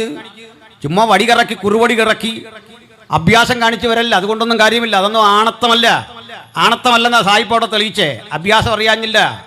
10-28 പേരെ അടിച്ചു വീഴ്ത്തുന്ന മല്ലന്മാരെ മുഴുവൻ സായിപ്പ് തോക്കെടുത്ത് കാഴ്ചയപ്പോൾ പോയെന്ന് തീർന്നു കിട്ടി. ഇങ്ങനെയാണ് ഇന്ത്യ പോയത്. ഇനി അത് പൊക്കോട്ടെ. ഇന്ത്യയിൽ വന്ന ഈസ്റ്റ് ഇന്ത്യ കമ്പനിക്ക് ഇവിടെ ബൈബിൾ വിതരണം ചെയ്യാനും സുവിശേഷം പ്രസംഗിക്കാനും ഒന്നും ഒരു താല്പര്യം ഉണ്ടായില്ല. അതുകൂടി പഠിച്ചു ചരിത്രം, അല്ലെങ്കിൽ നിങ്ങൾ തെളിവ് തരണം. ഈസ്റ്റ് ഇന്ത്യ കമ്പനിയിൽ ആരാണ് ബൈബിൾ വിതരണം ചെയ്തത്? അവർക്ക് ചർച്ചകൾ ഇവിടെ ഉണ്ടായിരുന്നു. ഫോർട്ട് വില്യംസ് കോളേജ് അവരുടെ ആയിരുന്നു. പ്രമുഖങ്ങളായ പല സ്ഥാപനങ്ങൾ അവരുണ്ടാക്കി. ഇവരുടെ സ്ഥാപനത്തിൽ ഒരൊറ്റ ഇന്ത്യക്കാരനെ പഠിപ്പിച്ചിട്ടില്ല. ഇവരുടെ സ്ഥാപനത്തിലൊന്നും ഇവര് യാതൊരു വിധത്തിലെ മര്യാദയും പാലിച്ചിട്ടില്ല. എന്താ ഇവിടെ നടന്നറിയണ്ടേ? ഈ രാജ്യത്തിലെ നാട്ടുരാജാക്കന്മാരും ഈസ്റ്റ് ഇന്ത്യ കമ്പനിയും ചേർന്ന് ഇന്ത്യയെ കൊള്ളയടിക്കുകയായിരുന്നു. ആ കൊള്ളയടിക്കാൻ വേണ്ടി ഏതെല്ലാം തരം പ്രാകൃത നികുതികൾ ഏർപ്പെടുത്തിയെന്നറിയണ്ടേ? നിങ്ങൾ പോയിട്ട് വായിക്കുന്ന ചില പുസ്തകങ്ങളുണ്ട്. 19-ാം നൂറ്റാണ്ടിലെ കേരളം ആരെഴുതിയാണ്? ഇവിടെ നമ്മൾ ആരും എഴുതിയല്ല. പി ഭാസ്കരൻ ഉണ്ണിയുടെ 19-ാം നൂറ്റാണ്ടിലെ കേരളം, 20-ാം നൂറ്റാണ്ടിലെ കേരളം, ജാതി വ്യവസ്ഥയും കേരളവും, കേരളത്തിന്റെ ഇരുളടഞ്ഞ ഏടുകൾ, വില്യം ലോഗന്റെ മലബാർ മാനുവൽ, ഈ പുസ്തകങ്ങളൊക്കെ പഠിക്കുക. എന്താണ് ഈ രാജ്യത്ത് നടന്നതെന്ന് കൃത്യമായി അവർ എഴുതി വെച്ചിട്ടുണ്ട്. നിങ്ങൾ ദാമോദർദാസ് കൊസാംബിയുടെയോ അതല്ലെങ്കിൽ ഇൽഫാൻ ഹബീബിന്റെയോ ചരിത്രം മാത്രം പരതേണ്ടതില്ല. അവരെ ഇടതുപക്ഷ ചരിത്രകാരന്മാർ എന്ന് പറഞ്ഞ് വേണമെങ്കിൽ നമുക്ക് മാറ്റി നിർത്താം. പക്ഷെ ഈ രാജ്യത്ത് അല്ലാതെയും ചരിത്രം രചിച്ച ആളുകളില്ലേ? ഈ ചരിത്രകൃതികൾ നിങ്ങൾ പഠിച്ചാൽ മനസ്സിലാകും എന്തൊക്കെ ഈ രാജ്യത്ത് നടന്നോ. രാജ്യത്തെ ഈസ്റ്റ് ഇന്ത്യ കമ്പനിക്ക് ആരാണ് വിറ്റത്? എന്നിട്ട് ഈസ്റ്റ് ഇന്ത്യ കമ്പനിയും ഇവിടുത്തെ നാട്ടുരാജാക്കന്മാരും ചേർന്ന് കളക്ട് ചെയ്ത ചുങ്കത്തിന്റെ കണക്കെത്ര വലുതാണെന്ന് നിങ്ങൾക്കറിയണ്ടേ? 108 വിധ കരം പിരിച്ചിരുന്നു. ഏഴ കോഴ, അംഗം, ചുങ്കം, തപ്പ്, നടക്കരം, കുടിക്കരം, മുലക്കരം, തലക്കരം, ഏതാണ്ട് 108 വിധ കരം. നോക്കണേ, പന്തലിടാൻ ഒരിക്കൽ കരമടക്കണമായിരുന്നു ഈ രാജ്യത്തെ. ഒന്നുകൂടി പറയട്ടെ, സഹോദരങ്ങൾ തെറ്റിദ്ധരിക്കരുത്.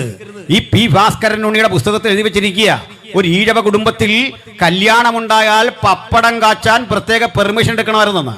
ഞാൻ ഇവിടേക്ക് വരും മുമ്പ് സംഘാടകരോട് ചോദിച്ചു, നിയമപരമായ സകല അനുമതിയും വാങ്ങി വേണം ഈ യോഗം ഇവിടെ നടത്താൻ. അതുപോലെ പണ്ടേ ഒരു വീട്ടിൽ പപ്പടം കാച്ചണമെങ്കിൽ ഒന്ന് ആലോചിച്ച് നോക്കി, ഒരു പപ്പടം കാച്ചണമെന്ന് അതിന് അനുമതി മേടിക്കണമായിരുന്നു. നോക്കണം, ഹീനജാതിക്കാർക്കാർക്കും പന്തലിടാൻ അവകാശമില്ലായിരുന്നു, കുരവ നടത്താൻ അവകാശമില്ലായിരുന്നു, വീട് വെക്കാൻ അവകാശമില്ലായിരുന്നു. എന്തിന്?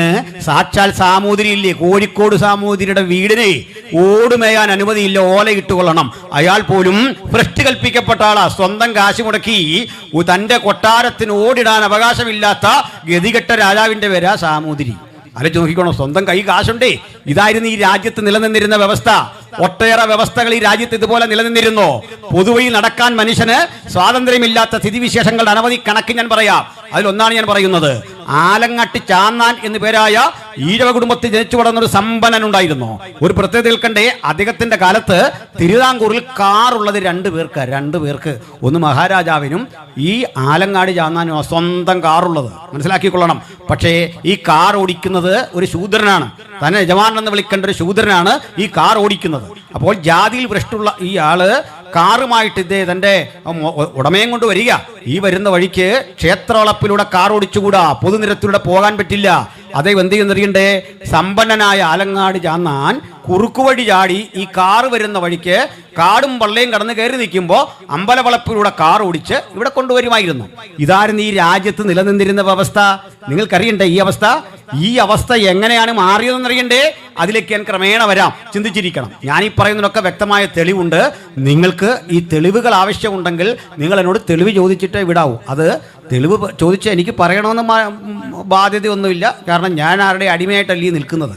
പഠിക്കാൻ ആവശ്യമുണ്ടെങ്കിൽ പറയുന്നത് കൃത്യമാണോ എന്നറിയാൻ ആവശ്യമുണ്ടെങ്കിൽ റെഫറൻസ് കൂടി പറയാം, പുസ്തകം വാങ്ങിക്കൊള്ളണം. ഇതൊക്കെ സർക്കാർ ഇറക്കുന്ന പുസ്തകം. ഞാൻ പല കാര്യങ്ങളും പറയാറുണ്ട്. ഞാൻ ഈ പറയുന്നതിന് എന്നെ അറസ്റ്റ് ചെയ്യുന്നതിന് മുമ്പ് ആദ്യം ചെയ്യേണ്ടത് ഭാഷാ ഇൻസ്റ്റിറ്റ്യൂട്ടിനെയാണ്.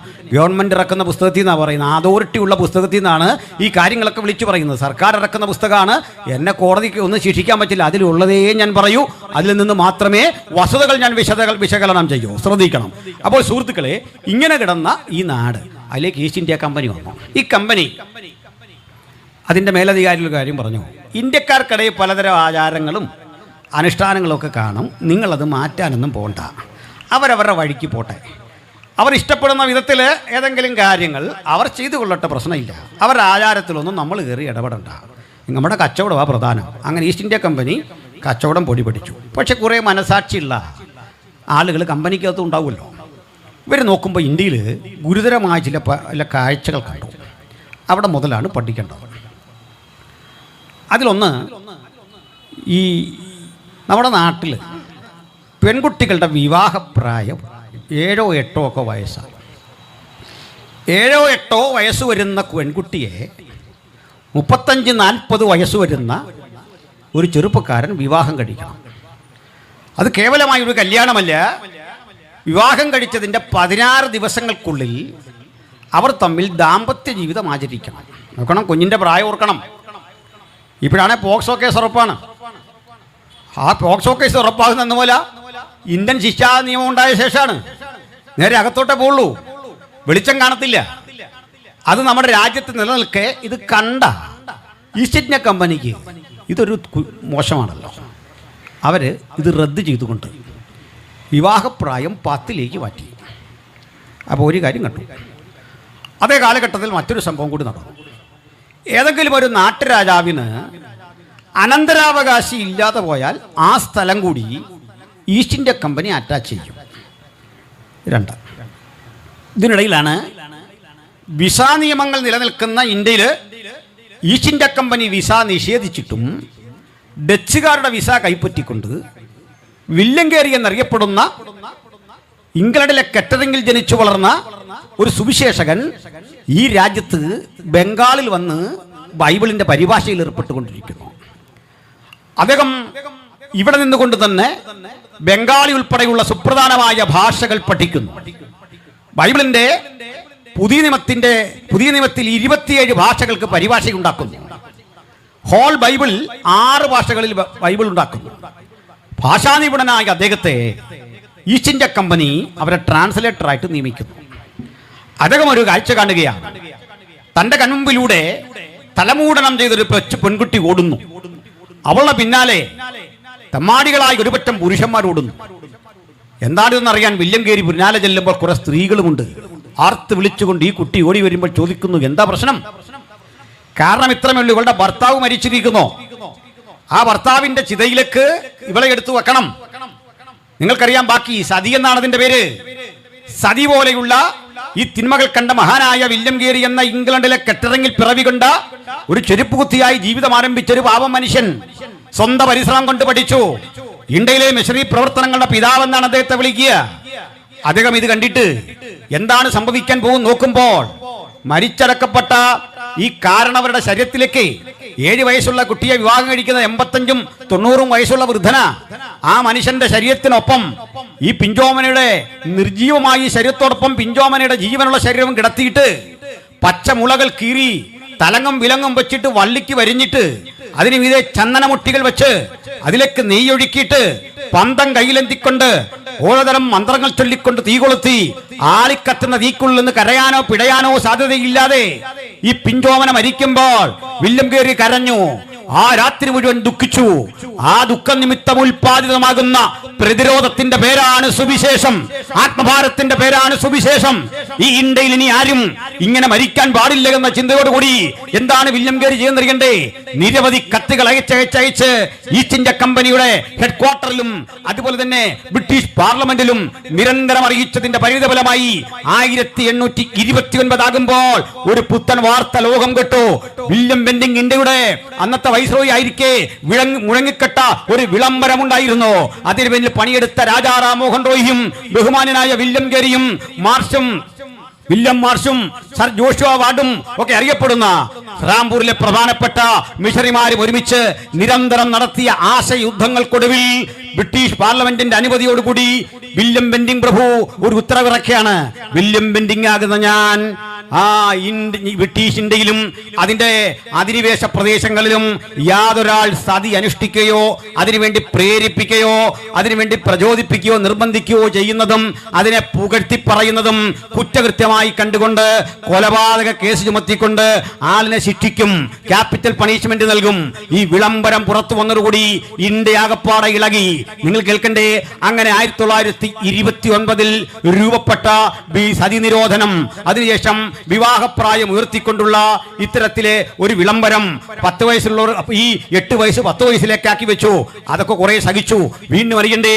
അടുത്ത ഘട്ടം ഈ ലാപ്സ് നിയമം എന്ന് വെച്ചാൽ നഷ്ടപ്പെട്ടു പോകുന്ന ഭൂമി ഈസ്റ്റ് ഇന്ത്യ കമ്പനി ഏറ്റെടുക്കും. ഇതൊക്കെ ഇങ്ങനെ നടക്കുമ്പോൾ ഈ രാജ്യത്തിലെ ആളുകൾ അതുവരെ ആസ്വദിച്ച കുറെ തരം സുഖങ്ങൾ നഷ്ടപ്പെടുന്നു, സംതൃപ്തികൾ നഷ്ടപ്പെടുന്നു. അതിന്റെ ഒരു മറുവശം കൂടിയുണ്ട്.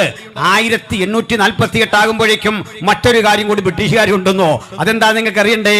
വിധവമാരുടെ പുനർവിവാഹം, വിധവമാർക്ക് കല്യാണം കഴിക്കാം. ഈ വിധവ എന്നൊക്കെ കേട്ടാൽ നമ്മുടെ മനസ്സിൽ ഇന്നിരിക്കുന്ന സങ്കല്പങ്ങൾ മാറണം. അന്നത്തെ വിധവ എന്ന് പറഞ്ഞാൽ ഒരു കൊച്ചു പെൺകുട്ടിയാ, 8-10 വയസ്സൊക്കെ ഉള്ളേ. നമ്മുടെ സൺഡേ സ്കൂൾ പ്രായമുള്ള ഒരു സാധാരണ കുഞ്ഞിനെയാ ഈ വിധവ എന്ന് പറയുന്നത്. ആ വിധവയെ വിവാഹം കഴിച്ച അവരുടെ ഹസ്ബൻഡിനെ 80 വയസ്സൊക്കെ പ്രായമായിരിക്കും. 16 വയസ്സിലൊക്കെ വിധവയാകേണ്ടി വരുന്ന ഈ പെൺകുട്ടിക്ക് വിവാഹം കഴിക്കാം. അങ്ങനെ പുനർവിവാഹം എന്നൊരാശയം മുമ്പോട്ട് വെച്ചപ്പോൾ ഈ ഇന്ത്യ ആകപ്പാടെ ഇളകിയിട്ട് സാക്ഷാൽ ബാലഗംഗാധര തിലകൻ, ലോകമാന്യ ബാലഗംഗാധര തിലകൻ എന്ന് നമ്മൾ പ്രകീർത്തിക്കുന്ന ഒരു പ്രമുഖ നേതാവുണ്ടല്ലോ, അദ്ദേഹത്തിന് കേസരി എന്നൊരു പത്രമുണ്ട്. ഇന്നത്തെ കേസരിയുടെ പഴയ രൂപമായിരിക്കാം അത്. ആ കേസരിയിൽ അദ്ദേഹം എഴുതി, ഇതാ ബ്രിട്ടീഷുകാർ വന്ന് ഞങ്ങൾ ശീലിച്ചു പോരുന്ന ആചാരങ്ങളെ മുഴുവൻ തകർക്കുന്നു. ഞങ്ങൾ എങ്ങനെ ജീവിക്കണം, ഞങ്ങളുടെ കുട്ടികളെ ഏത് പ്രായത്തിൽ കല്യാണം കഴിപ്പിക്കണം, അവരെങ്ങനെ ജീവിക്കണമെന്ന് ഞങ്ങളുടെ അന്തസ്സിനും ഞങ്ങളുടെ മാന്യതയ്ക്കും നിരക്കുന്ന കാര്യമാണ്. ഇത് ഞങ്ങളെ പഠിപ്പിക്കാൻ ബ്രിട്ടീഷുകാർ മുതിർന്നിട്ടില്ല. ഇതാണ് ആദ്യമായി ഇന്ത്യയിൽ രൂപപ്പെട്ട ഒരു ബ്രിട്ടീഷ് വിരുദ്ധ ശബ്ദമെങ്കിൽ ആ ശബ്ദത്തിന്റെ പിന്നിൽ ലോകമാന്യ ബാലഗംഗാധര തിലകൻ ആഗ്രഹിച്ചതെന്താണെന്ന് നിങ്ങൾ പഠിച്ചാൽ മതി. എന്താണ് ശ്രീ ഗംഗാധര തിലകൻ ഈ രാജ്യത്ത് അതുവരെ നിലനിന്നിരുന്ന ഇത്തരം വ്യവസ്ഥകൾ പരിരക്ഷിക്കണമെന്നാണോ അങ്ങ് ചിന്തിച്ചത്, അത് നിരാകരിക്കണമെന്നാണോ? ചുരുക്കത്തിൽ എന്താണ് വിദേശികൾ വന്ന് ഇവിടെ നിരത്തി ഉടച്ചത്, തകർത്തുടച്ചത്? അയ്യോ ഞങ്ങളുടെ സംസ്കാരം തകർത്ത് എന്നൊക്കെ വിലപിക്കുന്ന ആളുകൾ മനസ്സിലാക്കണ്ടേ, ഇതൊക്കെ സംസ്കാരമാണെങ്കിൽ ഇതിന്റെ അടിവേഴ് മുഴുവൻ എന്നെ തകർത്ത് കളയേണ്ട കാലം കഴിഞ്ഞു. ഇത്തരം സംസ്കാരങ്ങളെ സംസ്കാരം എന്ന് വിളിക്കുന്ന സംസ്കാര രാഹിത്യമല്ലേ സനാതന ധർമ്മം എന്ന് കൃത്യതയോടെ ചോദിക്കാൻ ഞാൻ ആഗ്രഹിക്കുകയാണ്. ഇതിനെ മുഴുവൻ തകർത്തു, ഇതിനെ മുഴുവൻ തച്ചുടച്ചുകൊണ്ട് മാറി വരുന്ന ഈ പരിസ്ഥിതിയിൽ ആളുകൾ തെരുവിലിറങ്ങി. വല്ലാത്ത പ്രക്ഷോഭം. നിങ്ങൾ കേൾക്കണ്ടേ, സതി നിരോധിച്ചപ്പോൾ അയ്യോ സതി നിരോധിച്ചേ എന്ന് പറഞ്ഞ് അന്നത്തെ ബാലഗംഗാധര തിലകനുമൊക്കെ പിന്തുണയ്ക്കുന്ന മതനേതാവിത്വം ചെയ്തത് എന്താണെന്നറിയണ്ടേ? സാക്ഷാൽ ബാലഗംഗാധര തിലകന് മാത്രമല്ലെന്നേ, നമ്മൾ പുകഴ്ത്തിപ്പാടുന്ന വന്ദേ മാതരം പാടുന്ന ബങ്കിം ചന്ദ്ര ചാറ്റർജി പോലും അന്ന് ഇതിനെ എതിർത്തു, ഇതിന്റെ കൂടെ നിന്നു എന്നുള്ളതാണ്. ഏത് കാര്യത്തിൽ? ഈ രാജ്യത്ത് ബ്രിട്ടീഷുകാർ വന്ന് ഞങ്ങളെ മാറ്റേണ്ട, ഞങ്ങൾ ഇങ്ങനെയൊക്കെ കഴിഞ്ഞുകൊള്ളാം. എന്താണ് സ്വാതന്ത്ര്യ സമരത്തെ പറ്റിയൊക്കെ നമ്മളിവിടെ പഠിച്ചത്? ചിലതരം പൊളിച്ചെഴുത്തുകൾ ആവശ്യമായ ഒരു കാലത്തിലേക്കാണ് നമ്മൾ വന്നിരിക്കുന്നത്. ഈ കൂടെ മദൻ മോഹൻ മാളവ്യയുണ്ട്, ഈ ബിപിൻ ചന്ദ്രപാലുണ്ട്, ബാലഗംഗാധര തിലകനുണ്ട്. ഇവരൊക്കെ ഒറ്റക്കെട്ടായി രൂപപ്പെട്ട് അന്ന് കൊളുത്തിവിട്ട ചിന്താസരണിയുടെ അധികം പൊട്ടാത്ത നനഞ്ഞ പടക്കങ്ങളാ ഇപ്പൊ ഈ ഛത്തീസ്ഗഡിലൊക്കെ പോയി ജ്യോതികാ ശർമ്മയുടെ രൂപത്തിൽ ഞങ്ങളുടെ സംസ്കാരം മാറ്റാൻ വരുന്നു, ഞങ്ങളെ മതം മാറ്റാൻ വരുന്നു എന്ന് പറഞ്ഞ് പേടിപ്പിക്കുന്നത്. മനസ്സിലായി കാണുമല്ലോ അതിന്റെ ആവിർഭാവം അവിടെയാണെന്ന്, അതിന്റെ തുടക്കം അവിടെയാണെന്ന്. എന്നാൽ മറുവശത്തെ മാന്യമായി ഇത് തെറ്റാണെന്ന് പറഞ്ഞ ഇന്ത്യക്കാരുമുണ്ട്. ഗോഖലെയുണ്ടല്ലോ, ഗോപാലകൃഷ്ണ ഗോഖലെ, ഗാന്ധിജിയുടെ രാഷ്ട്രീയ ഗുരുവായിരുന്ന ഗോപാലകൃഷ്ണ ഗോഖലെയെ പോലെ ചില ആളുകൾ ഇതിനെതിരെ ശക്തിയുക്തം മുമ്പോട്ട് വന്നിട്ടുണ്ട്. രാജാറാം മോഹൻ റോയെ പോലെ ആത്മാഭിമാനമുള്ള ഇന്ത്യക്കാർ ഇതിനെതിരെ മുമ്പോട്ട് വന്നിട്ടുണ്ട്. കെശൂബ് ചന്ദ്രസെന്നെ പോലെ ഉള്ള മാന്യന്മാരായ ആളുകൾ ഇത്തരം പ്രവണതകൾക്കെതിരെ വന്നപ്പോൾ ഈ രാജ്യത്ത് പ്രക്ഷോഭങ്ങളുടെ മുഖ്യധാര നിൽക്കുന്ന ആളുകളെ രണ്ടായി തരംതിരിച്ചു, തീവ്രവാദികളും മിതവാദികളും. ഇതൊക്കെ കുട്ടികൾ സ്കൂളിൽ പഠിച്ചിട്ടുണ്ട്. നമ്മൾ ഓർത്തു ഇത്രയും നാൾ സ്വാതന്ത്ര്യത്തിന് വേണ്ടി ഇവർ തീവ്രമായി വാദിച്ചെന്ന. ഒന്നുമല്ല, സ്വാതന്ത്ര്യത്തിന് വേണ്ടിയല്ല, മറിച്ച് 8ാം വയസ്സിൽ പെണ്ണ് കെട്ടാനും ഭർത്താവ് മരിച്ച ചിതയിൽ ചാടിച്ചാകാനും ഒക്കെ ഉള്ള സ്ത്രീയുടെ വിധിയെ അങ്ങനെ അറ്റസ്റ്റ് ചെയ്യുന്ന ബോധത്തെയാ ഈ തീവ്രവാദം എന്ന് പറയുന്നത്. ഈ പരിസ്ഥിതി ഇവിടെ നടമാടിയപ്പോൾ ഇവർ പിന്തുണച്ചുകൊണ്ട് 75,000 സ്ത്രീകള് മുംബൈ നഗരത്തിലൂടെ വലിയ ജാഥ നടത്തിയെന്ന്. ഞങ്ങൾക്ക് സതി വേണം, നിങ്ങളാരാ ബ്രിട്ടീഷുകാരെ, സതി എങ്ങനെയും തരണം, ഇത്രയും നല്ലൊരു പ്രോഗ്രാം ഇല്ലെന്ന് ഇവരെ മുമ്പോട്ട് നയിച്ച ആ ബോധത്തെ. ഞാൻ ചോദിക്കട്ടെ, ഇതൊക്കെയാണ് സനാതനമെങ്കിൽ ഇതൊന്ന് തിരിച്ചു കൊണ്ടുവരാൻ ധൈര്യമുണ്ടോ സുഹൃത്തുക്കളെ? ഒന്ന് കൊണ്ടോ നോക്ക്. പ്രബുദ്ധ ഇന്ത്യ കയ്യാമം വെച്ച് നിന്നെയൊക്കെ അകത്ത് കയറ്റും. മനസ്സിലായില്ലേ? ജയിലുകൾ തികയാതെ വരും. അപൂർവമായി നമ്മൾ ചില സംഭവങ്ങളൊക്കെ ഇങ്ങനെ കണ്ടിട്ടുണ്ട്. സതി പലയിടത്തും നടന്ന സംഭവങ്ങളൊക്കെ കണ്ടിട്ടുണ്ട്. പക്ഷേ സതി ശാശ്വതമായി നിരോധിക്കപ്പെട്ട അനുഭവങ്ങൾ ഉൾപ്പെടെ ഇന്ത്യയിൽ വലിയ മാറ്റം. അടുത്ത ഘട്ടം കണ്ടത് വിദ്യാഭ്യാസത്തിൻ്റെ സാർവത്രികവൽക്കരണമാണ്. എന്തായിരുന്നു ഇവിടെ വരെയുള്ള പരിസ്ഥിതി? ഞാൻ ഒന്നുകൂടി പറഞ്ഞത് ബോധ്യപ്പെടുത്താം. എൻ്റെ വാക്കുകൾ ഒരിക്കലും ഈ രാജ്യത്തിലെ ഭക്തന്മാരായ ഹിന്ദു സഹോദരന്മാർക്ക് വേണ്ടി എതിരെ അല്ല. അവരുടെ ഭക്തിയും അവരുടെ പ്രാർത്ഥനയും അവരുടെ സ്വകാര്യതയാണ്. ഒരു മുസൽമാനെയോ ഹിന്ദുവിൻ്റെയോ ഭക്തി എന്തെന്ന് അവൻ തീരുമാനിക്കുന്നതിൽ എനിക്കോ നിങ്ങൾക്കോ യാതൊരു റോളുമില്ല. ഒരു കുഴപ്പവും അക്കാര്യത്തിലില്ല.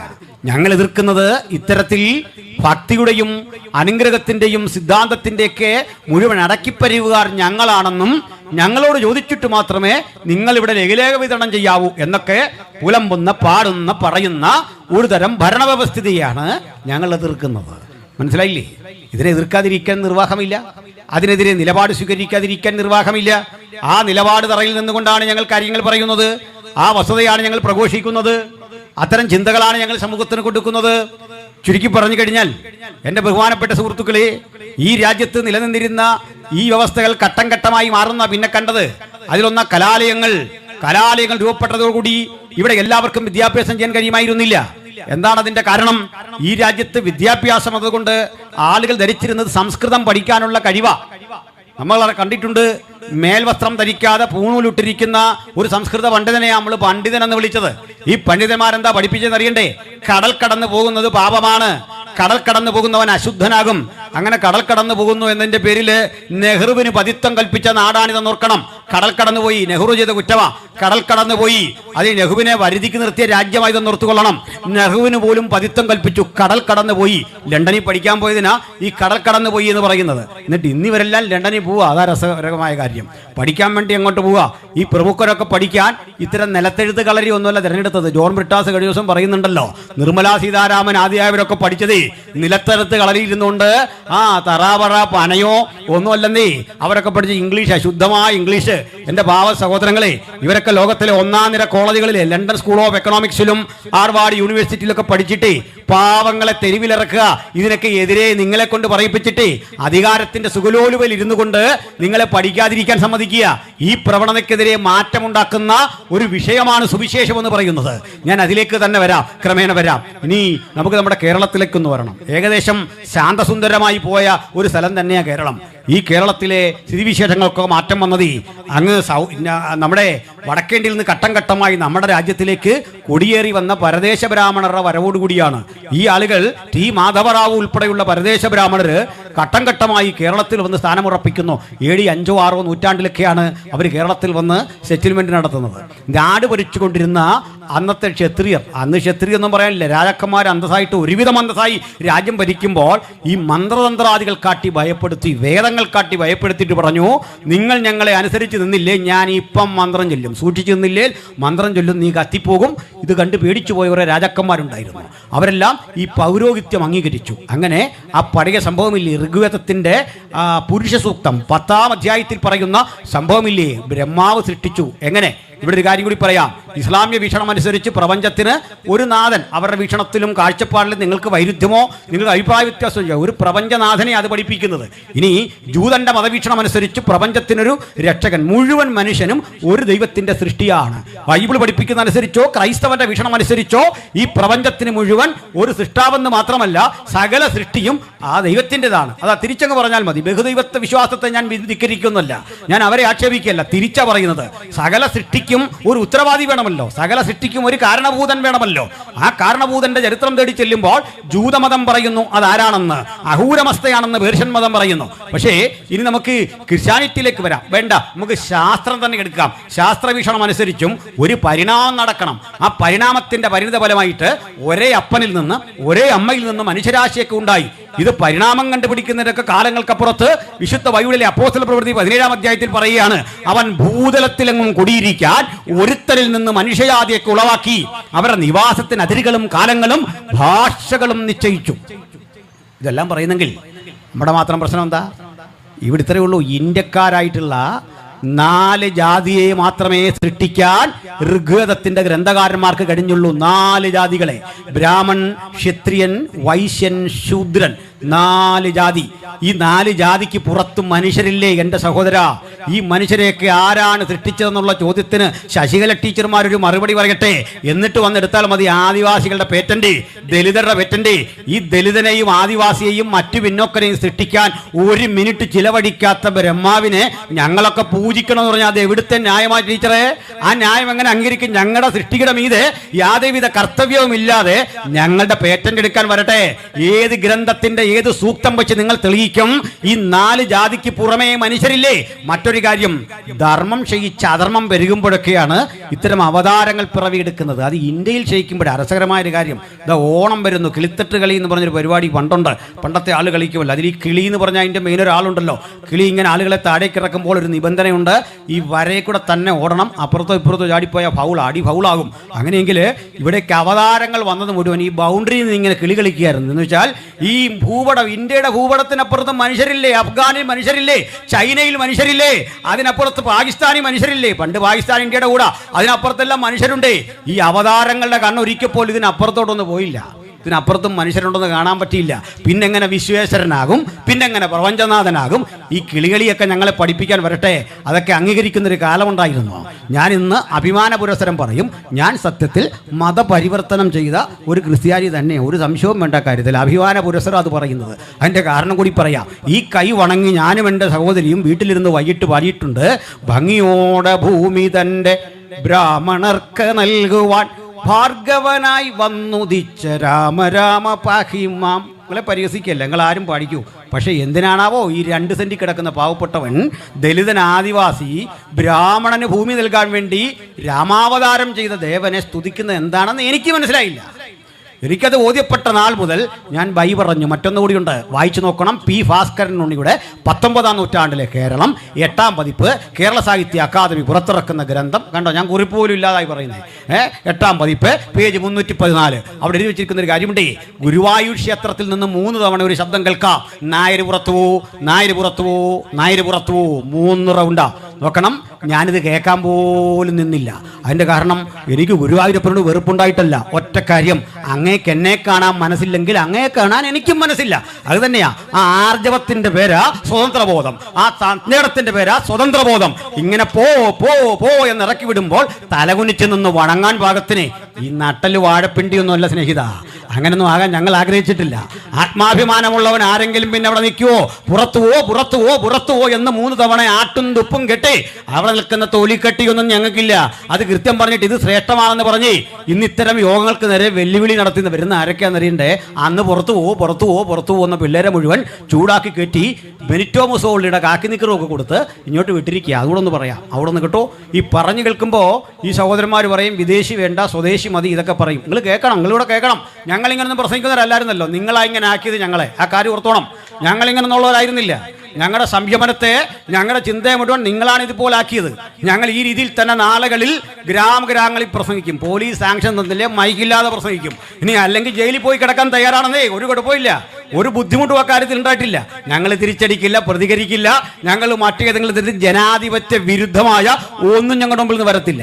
ഇനി പോലീസ് അറസ്റ്റ് ചെയ്താലും കോടതി ഞങ്ങളെ വെറുതെ വിടും. കാരണം ഈ പ്രസംഗം ഇതുപോലെ റെക്കോർഡ് ചെയ്ത് അവിടെ കൊണ്ടുപോയാൽ തൽക്കാലം പ്രകോപനം ഉണ്ടാക്കുന്ന നിങ്ങളെയൊക്കെ ഒന്ന് തണുപ്പിക്കുക. അത്രയൊക്കെ ഉള്ളൂ, അതേ കാര്യമുള്ളൂ. അതിനപ്പുറത്തൊന്നുമില്ല. മനസ്സിലായില്ലേ? അവിടെ പോയി കിടന്നു വെച്ചാൽ ഞാനിഞ്ഞു പോരും. നമ്മുടെ കൂടെ കാശ് കൊണ്ടുണ്ടാക്കുന്ന സാധനമല്ലേ. അവിടെ നിന്ന് കിടന്നു നോക്കാം. ഗാന്ധിജിയൊക്കെ കിടന്ന സ്ഥലമല്ലേ, നമുക്കൂടെ അവിടെ നിന്ന് കിടന്നു നോക്കാം. ഇപ്പോൾ വായിക്കുന്ന സംഗതിയൊക്കെ അനുസരിച്ച് ജയിലിലെ ജീവിതം ഭയങ്കര സുഖമാണെന്നാണ് നമ്മുടെ ആ ചങ്ങാതി പറഞ്ഞത്. ഇടയ്ക്ക് ചാടിപ്പോയ ചങ്ങാതിയില്ലേ, അവൻ പറഞ്ഞ് പുറത്തിറങ്ങിയതിനേക്കാൾ നല്ലത് ജയിലിലാണെന്നാണ് പറഞ്ഞത്. മനസ്സിലായില്ലേ? ഞാൻ കുറച്ചാളായിട്ട് ആലോചിക്കുന്നത് എൻ്റെ ഈ ശരീരം ഒന്ന് മെച്ചപ്പെടുത്തണം എന്ന് കുറച്ചാളായിട്ട് ആഗ്രഹിച്ചുകൊണ്ടിരിക്കുന്ന ഒരു കാര്യം കൂടിയാണ്. പോട്ടെ, അപ്പോൾ തിരിച്ചു വരാം. അപ്പോൾ ഞാൻ എന്തിനാ പറഞ്ഞേ, ഈ രസകരമായൊരു സംഭവം ഉണ്ടേ. ചിലരിങ്ങനെ ചോദിക്കുന്ന ചോദ്യത്തിൻ്റെ ഉത്തരം. അപ്പോൾ ഈ രാജ്യത്ത് ആദിവാസിയുണ്ട്, ദലിതനുണ്ട്, ഇവരൊക്കെ പിന്നെ ആരാ? പറഞ്ഞുതരാം. അത് പഠിക്കണം, ശ്രദ്ധിച്ച് കേൾക്കണം. 1930 ഒരു വട്ടമേശ സമ്മേളനം നടക്കുന്നുണ്ട് ലണ്ടനിൽ. അപ്പോൾ ഇന്ത്യക്കാരായ ഇന്ത്യൻ നാഷണൽ കോൺഗ്രസും ഗാന്ധിജിയും ആ സമ്മേളനത്തിന് പോകണ്ട എന്ന് പറഞ്ഞു. എന്നിട്ടും അംബേദ്കറും ആഗഖാനും മുസ്ലിം ലീഗിൻ്റെ പ്രതികളൊക്കെ ആ സമ്മേളനത്തിന് പോയി. ആ സമ്മേളനത്തിൽ ഇങ്ങനെ ചർച്ചയ്ക്കകത്ത് മതന്യൂനപക്ഷങ്ങളുടെ ആവശ്യകതയെപ്പറ്റി ചർച്ച വരിക. മതന്യൂനപക്ഷങ്ങൾ എന്നാൽ പാഴ്സികളുണ്ട്, മുസ്ലിങ്ങളുണ്ട്, സിഖ്കാരുണ്ട്, ക്രൈസ്തവരുണ്ട്. അവരെല്ലാം അവകാശങ്ങളെപ്പറ്റി ചർച്ച വരുമ്പോൾ അംബേദ്കർ പറഞ്ഞു, ഞങ്ങൾ ഹിന്ദുക്കളല്ല, ഞങ്ങളും മുസ്ലിങ്ങളെപ്പോലെ പാഴ്സികളെപ്പോലെ ക്രിസ്ത്യാനികളെപ്പോലെ വേറിട്ടൊരു കൂട്ടരാണ്. ഇത് പറയാൻ പ്രചോദനം എന്താണെന്നറിയണ്ടേ? ഏതാണ്ട് സമകാലിക സംഭവങ്ങളിൽ പലരും ഇതേ കാര്യം പറഞ്ഞു. SNDP യോഗത്തിന്റെ ആദ്യകാല general secretary Shri E Madhavan എഴുതിയ പുസ്തകമുണ്ട്. കൊല്ലത്തുനിന്ന് മൈത്രി ബുക്സ് ഇപ്പോഴും പ്രസിദ്ധീകരിക്കുന്നുണ്ട്. അതിന്റെ പേര് സ്വതന്ത്ര സമുദായം. ആ സ്വതന്ത്ര സമുദായത്തിലെ ഒരു അധ്യായം തന്നെ. ഈഴവർ ഹിന്ദുക്കളല്ല. മനസ്സിലായില്ലേ? ഇന്നിരുന്നു കൊണ്ട് കണിച്ചുകുളത്തുനിന്ന് ഈ തിട്ടൂരം പുറപ്പെടുവിക്കുന്ന മഹാനൊക്കെ മനസ്സിലാക്കിക്കൊള്ളൂ. നിങ്ങളുടെ നേതാവ് പണ്ട് പറഞ്ഞ വി ആർ നോട്ട് ഹിന്ദുസ്. രസകരമായ കാര്യം കേൾക്കണ്ടേ? മദൻ മോഹൻ മാളവ്യ കേരളത്തിൽ വന്നു. അദ്ദേഹം പ്രസംഗത്തിന്റെ ഒടുവിൽ വിളിച്ചു പറഞ്ഞു ജയ് ശ്രീറാം. ഇത് കേട്ട് തൊട്ട് മുമ്പിലിരുന്നു കൊണ്ട് സഹോദരൻ അയ്യപ്പൻ എന്ന് പറഞ്ഞ ഒരു യുവചിന്തകൻ എന്നിട്ട് പറഞ്ഞു ജയ് രാവണ. ആകപ്പാടെ വാദപ്രതിവാദമായി. ചോദിച്ചപ്പോൾ ഈഴവ സമൂഹത്തിൽപ്പെട്ട സഹോദരൻ അയ്യപ്പൻ വിളിച്ചു പറഞ്ഞു രാമൻ എങ്ങനെ ഞങ്ങളുടെ ദൈവമാകും? കാരണം ശംഭൂകൻ എന്നറിയപ്പെടുന്ന ഒരു ശൂദ്രൻ തലകീഴായി തപസ് ചെയ്തപ്പോൾ നിഷ്കരണം അയാളുടെ തലയെറുത്തു മാറ്റിയ രാമനെ ഞങ്ങൾക്കെങ്ങനെ ആരാധിക്കാൻ പറ്റും? ഞങ്ങളുടെ ദേവൻ രാവണനാണ്. മനസ്സിലായില്ലേ? ഇങ്ങനെ പറഞ്ഞ ചുണക്കുട്ടികളായി ഈഴവരുണ്ടായിരുന്ന നാടായിരുന്നതെന്ന് ഓർത്തുകൊള്ളണം. മനസ്സിലാക്കണോ? അദ്ദേഹത്തിന്റെ പേരാ സഹോദരൻ അയ്യപ്പൻ. അദ്ദേഹം മറ്റൊന്നുകൂടി പറഞ്ഞു തീയ സമുദായം, ഈഴവ സമൂഹം ഹിന്ദുക്കളാണ് ഞങ്ങളെന്ന് പറയുന്നത് കാലപ്പഴക്കം കൊണ്ട് ഈ ചങ്ങല സ്വന്തമാണെന്ന് അടിമ പറയും പോലെയാണ്. ഇതെന്റെ ശരീര അവയവം പോലെയാണെന്നാണ്. കാരണം ഈഴവരെ പറ്റി, ദലിതരെ പറ്റി, മറ്റ് പിന്നോക്കരെ പറ്റി, ആദിവാസികളെ പറ്റി ഒരു വേദത്തിലും ഒരു അക്ഷരം ഉരിയാടുന്നില്ല.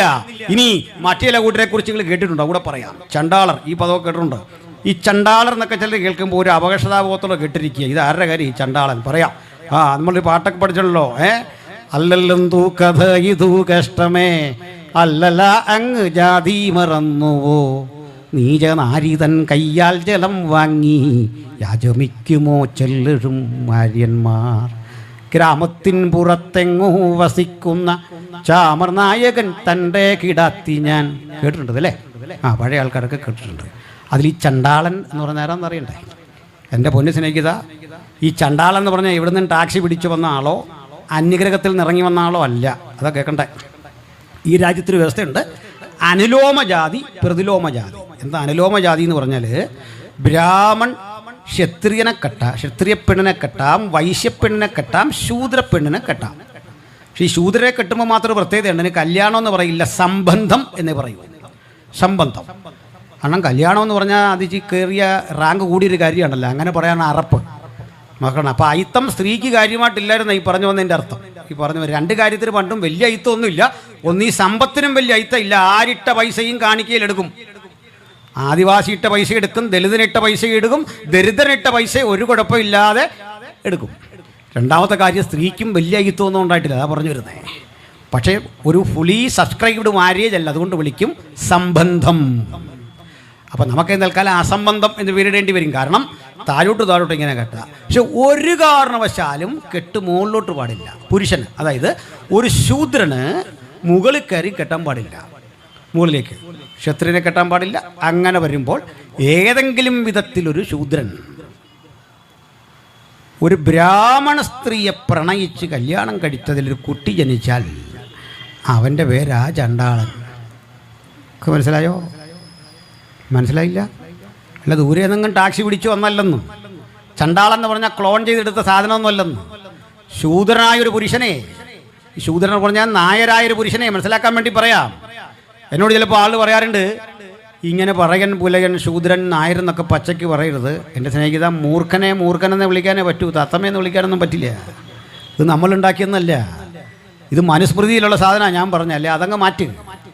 ഇത് വേദങ്ങൾ എഴുതി വെച്ചിരിക്കുന്ന സാധനമാണ്, സർക്കാർ എഴുതി വെച്ചിരിക്കുന്ന രേഖകളുടെ സാധനമാണ്. അതുകൊണ്ട് ഞാൻ പറയാണ്ട് ലോകത്തിലെ ഏറ്റവും വലിയ വർഗീയവാദി ജാതി ചോദിക്കുന്ന ആൾ വില്ലേജ് ഓഫീസറാണ് സർട്ടിഫിക്കറ്റ് തരാൻ. മനസ്സിലായില്ലേ? ഞാനുണ്ടാക്കിയല്ല. ഈ നായർ പോയിട്ട് ആരെ കെട്ടിയാൽ ബ്രാഹ്മണ സ്ത്രീയെ വിവാഹം കഴിച്ചാൽ അതിലുണ്ടാകുന്ന കുട്ടിയാ ചണ്ടാളൻ. ചണ്ടാളനായി ജനിച്ചോ കാട്ടിക്കഴിഞ്ഞോണം. കാട്ടിൽ ജീവിക്കണം. ആരെങ്കിലുമൊക്കെ വലിച്ചെറിയുന്ന ഭക്ഷണമൊക്കെ കഴിച്ച് തള്ളയും ബഹിഷ്കരിക്കപ്പെടും. കുറേ നാൾ കഴിഞ്ഞ് അവർ കാട്ടി കിടക്കുക. പുറത്തോട്ട് വരാൻ ഇലയാ ചുറ്റിയിരിക്കുന്നത്. അല്ല, ആദിവാസി എന്ന് പറഞ്ഞൊരു വർഗം പ്രത്യേകിച്ച് ദൈവം സൃഷ്ടിച്ച് കാട്ടിലിട്ടതല്ല. മനസ്സിലായില്ലേ? പാവങ്ങൾ. ഇങ്ങനെ രൂപപ്പെട്ടവൻ്റെ വസ്ത്രം വെറും ഇലയാ. മറ്റൊരവസ്ഥ, അവന് വേറൊരു വസ്ത്രം വെച്ചിട്ടുണ്ട്. ഈ ചുടലയിൽ ആളുകളുടെ ശവമടക്കാൻ വരും. ആ ശവമടക്കാൻ വരുമ്പോൾ ആ ദേഹത്തെ മുഴുവൻ മൂടിയ ശവത്തുണിയിലെ ഈ ശവത്തുണി അവിടെ മാറ്റിയിട്ട് വെക്കും. അത് അവനുള്ള വസ്ത്രമാണ്. എന്നിട്ട് ഒന്നുകൂടി പറയും, ചണ്ടാളനും ശൂദ്രനുമൊക്കെ സഞ്ചരിക്കുന്ന പട്ടടകളാണ്.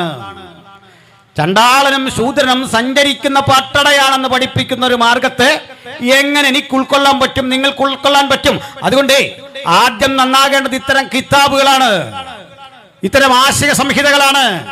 ഈ ആശയ സംഹിതകൾ നിങ്ങൾ സമൂഹം ഇന്ന് പഠിച്ച് ഗ്രഹിച്ച് സമൂഹത്തിൽ കൂടുതൽ തെളിവോടെ പറയുമ്പോൾ അതാണ് പ്രകോപനത്തിന്റെ അടിസ്ഥാനമെന്ന് ഞങ്ങൾ മനസ്സിലാക്കുന്നു. ഇനി മറ്റൊന്നുകൂടി, ഈ വട്ടമേശ സമ്മേളനത്തിൽ പങ്കെടുത്ത് കാര്യങ്ങൾ ഇങ്ങനെ സ്ഥാപിച്ച് പോരുമ്പോൾ രണ്ടാം വട്ടമേശ സമ്മേളനത്തിൽ ആദരനായ മഹാത്മജി പങ്കെടുത്തു. 9 സബ് കമ്മിറ്റികൾ അതിലുണ്ട്. ആ 9 സബ് കമ്മിറ്റികളിൽ ന്യൂനപക്ഷാവകാശങ്ങളെ പറ്റി പറയുന്ന സ്ഥലം വന്നു.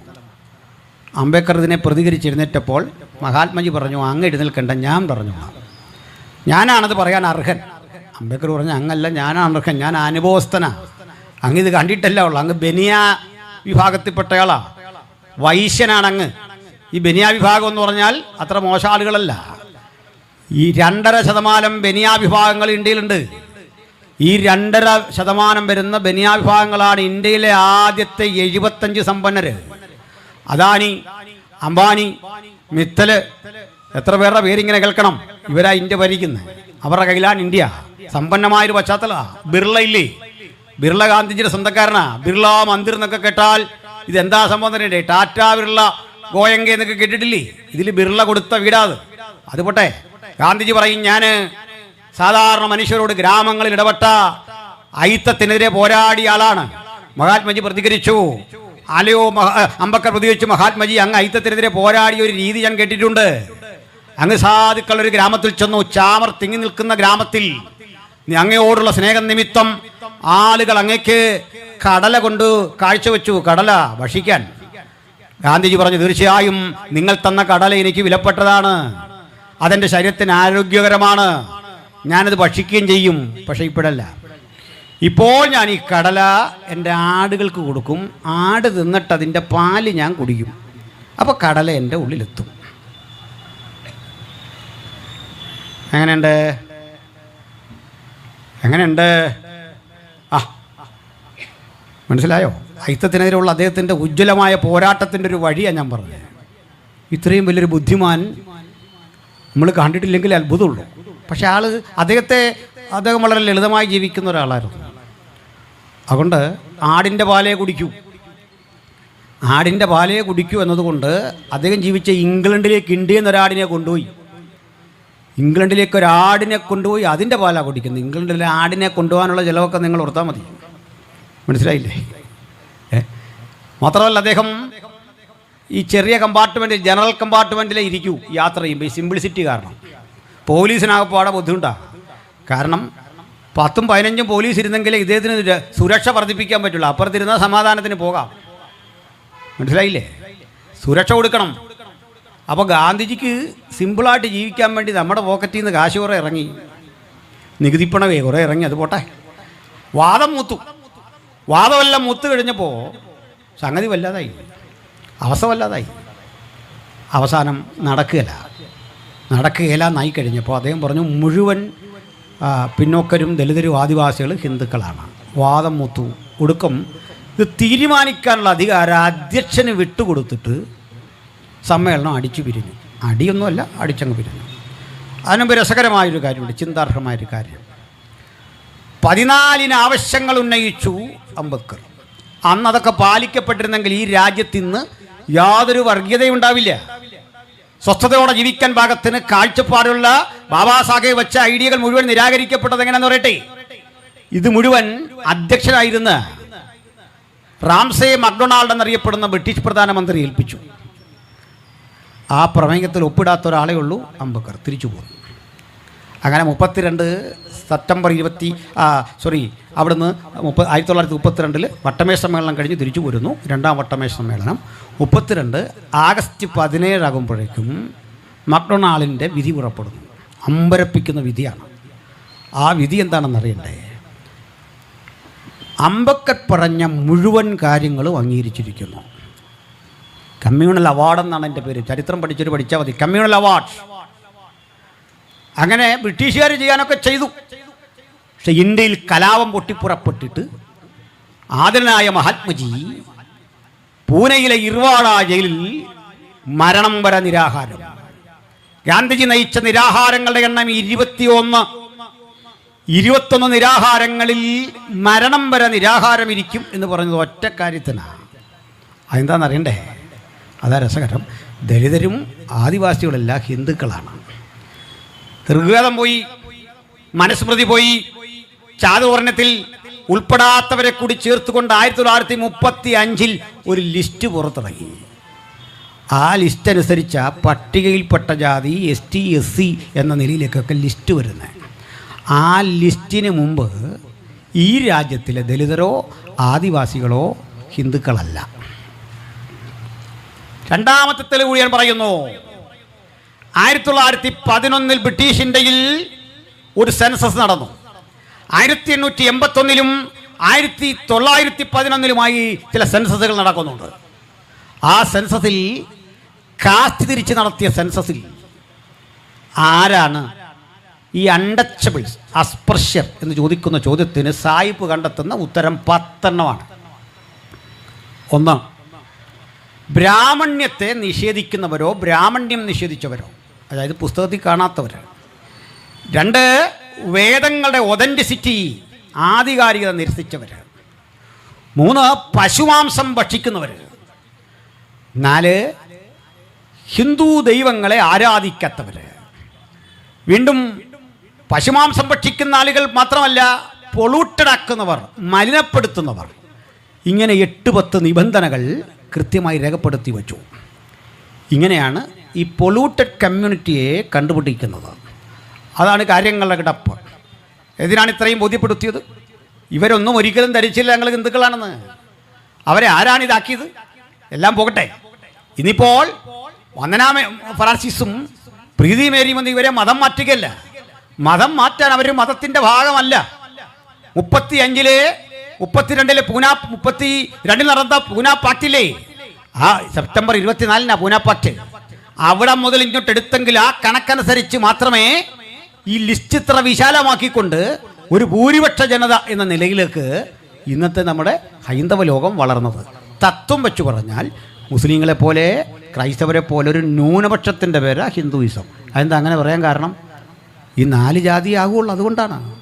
ബാക്കി ആകില്ല. എങ്ങനെയാണ് ആക്കുന്നത്? എന്താണ് അതിൻ്റെ മാനദണ്ഡം? അതിനാണ് കഴിഞ്ഞ ദിവസം മൈത്രേയൻ ചോദിക്കുന്നൊരു ചോദ്യമുണ്ട്.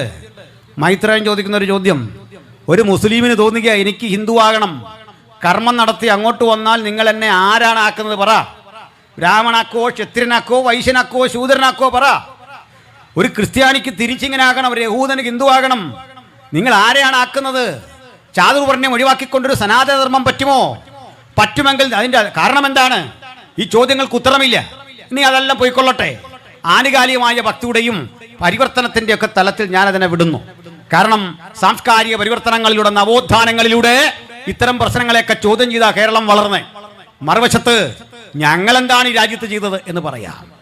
ഇങ്ങനെ മതത്തിന് വേണ്ടാത്ത, ബ്രാഹ്മൺ ചെന്ന് പൂജ ചെയ്യാത്ത, എച്ചിലയിൽ ഭക്ഷിക്കാനിട്ട് കൊടുക്കുന്ന, പട്ടടകളിലെ ശവത്തുണി കൊണ്ട് ഉടുക്കാൻ പഠിപ്പിക്കുന്ന ഇത്തരം മ്ലേച്ഛതയ്ക്കെതിരെ ഞങ്ങൾ ചെന്ന് അട്ടഹാസം മുഴക്കുകയോ സമരം ചെയ്യുകയല്ല ചെയ്തത്.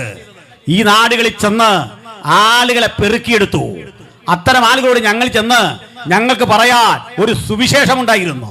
ഞങ്ങൾ അവരുടെ ആദ്യം പറഞ്ഞ ക്രിസ്ത്യാനിയാകാനല്ല, നിങ്ങൾ മനുഷ്യരാണ്, നിങ്ങൾ ആത്മാഭിമാനത്തോടെ ഈ രാജ്യത്ത് ജീവിക്കേണ്ടവരാണ്, എൻ്റെയും നിങ്ങളുടെയും സിരകളിൽ ഓടുന്ന രക്തം തുല്യമാണ് എന്ന് പഠിപ്പിക്കാൻ ഞങ്ങൾ ഉപദേശിച്ചൊരു മാർഗമുണ്ട്. ആ മാർഗത്തിന്റെ പേരാണ് സുവിശേഷം. ആ സുവിശേഷം പ്രസംഗിക്കുന്നത് മതപരിവർത്തനമാണെന്ന് നിങ്ങൾക്ക് നിശ്ചയമുണ്ടെങ്കിൽ, അതിനങ്ങനെയാണ് നിങ്ങൾ പേരിടുന്നതെങ്കിൽ, ഞങ്ങൾ ഈ പ്രവൃത്തി അഭംഗുരം തുടരുക തന്നെ ചെയ്യും. കാരണം മനുഷ്യത്വത്തിന്റെ ആത്മാഭിമാനത്തിലേക്ക്, അന്തസ്സിലേക്ക്, ആഭിജാത്യബോധത്തിലേക്ക് ഈ ജനതയെ മാറ്റിയെടുക്കാനുള്ള വലിയ ഉത്തരവാദിത്വം ഈ രാജ്യത്ത് ആദ്യം നിറവേറിയത് ഈ രാജ്യത്തിലെ മിഷണറിമാരാണ്. ഞാൻ ഒന്നുകൂടി പറയുന്നു. ചില ആളുകൾ പറയും എന്തൊക്കെയോ സൗജന്യം കിട്ടാൻ, മതം മാറി പാൽപ്പൊടി കിട്ടാൻ, വസ്ത്രം കിട്ടാൻ, അതിനൊക്കെ വേണ്ടി പോകുന്ന രസാപരമായ ഒരു കാര്യം. ബഹുമാനായ ശ്രീ കെ സുരേന്ദ്രൻ, കഴിഞ്ഞ BJPയുടെ മുൻ പ്രസിഡന്റ്, സംസ്ഥാന പ്രസിഡന്റ്, അദ്ദേഹം ഒരു പോസ്റ്റ് ഇട്ടു. അതിൽ 2 പേരുടെ ഫോട്ടോയുണ്ട്. ഒന്ന് ശ്രീ P. വിജുവിൻ്റെയാണ്, CPM നേതാവ്. മറ്റൊരാൾ ശ്രീ കൊടിക്കുന്നിൽ സുരേഷാണ്, ഈ രണ്ടുപേരുടെ ചിത്രമിട്ടിട്ട് പറയാണ്, ഇതാ സംവരണം തട്ടിയെടുക്കുന്നു, ഇവർ ക്രിസ്ത്യാനികളാണ്, പേര് കൊണ്ട് ഇവർ ഹിന്ദുക്കളാണ്, എന്നിട്ട് ഇതാ സംവരണം തട്ടിയെടുക്കുന്നു എന്ന് പറഞ്ഞുകൊണ്ട് സനാതന ധർമ്മത്തിന് വേണ്ടി വാദിക്കുമ്പോൾ, പ്രിയപ്പെട്ട സുരേന്ദ്ര, താങ്കളെപ്പോലും സനാതനധർമ്മം കാലുകൊണ്ടടിച്ച് പുറത്തു കളഞ്ഞിരുന്ന ഒരു കാലമുണ്ടായിരുന്ന കാര്യം താങ്കൾ വിസ്മരിച്ചു പോരുന്നോ? ഞാൻ പറയട്ടെ, ടി കെ മാധവന്റെ അമ്മയുടെ ചരിത്രം, ഭാര്യ മാതാവിന്റെ ചരിത്രം ഞാനൊരു വീഡിയോയിൽ പറയുന്നുണ്ട്. ഈ ടി കെ മാധവന്റെ ഭാര്യയുടെ അമ്മ, അവർക്ക് രോഗാവസ്ഥ വന്നപ്പോൾ ബ്രാഹ്മൺ കഴിച്ച് എച്ചിലയിൽ ഭക്ഷണം കഴിക്കേണ്ട വിധി വന്നു.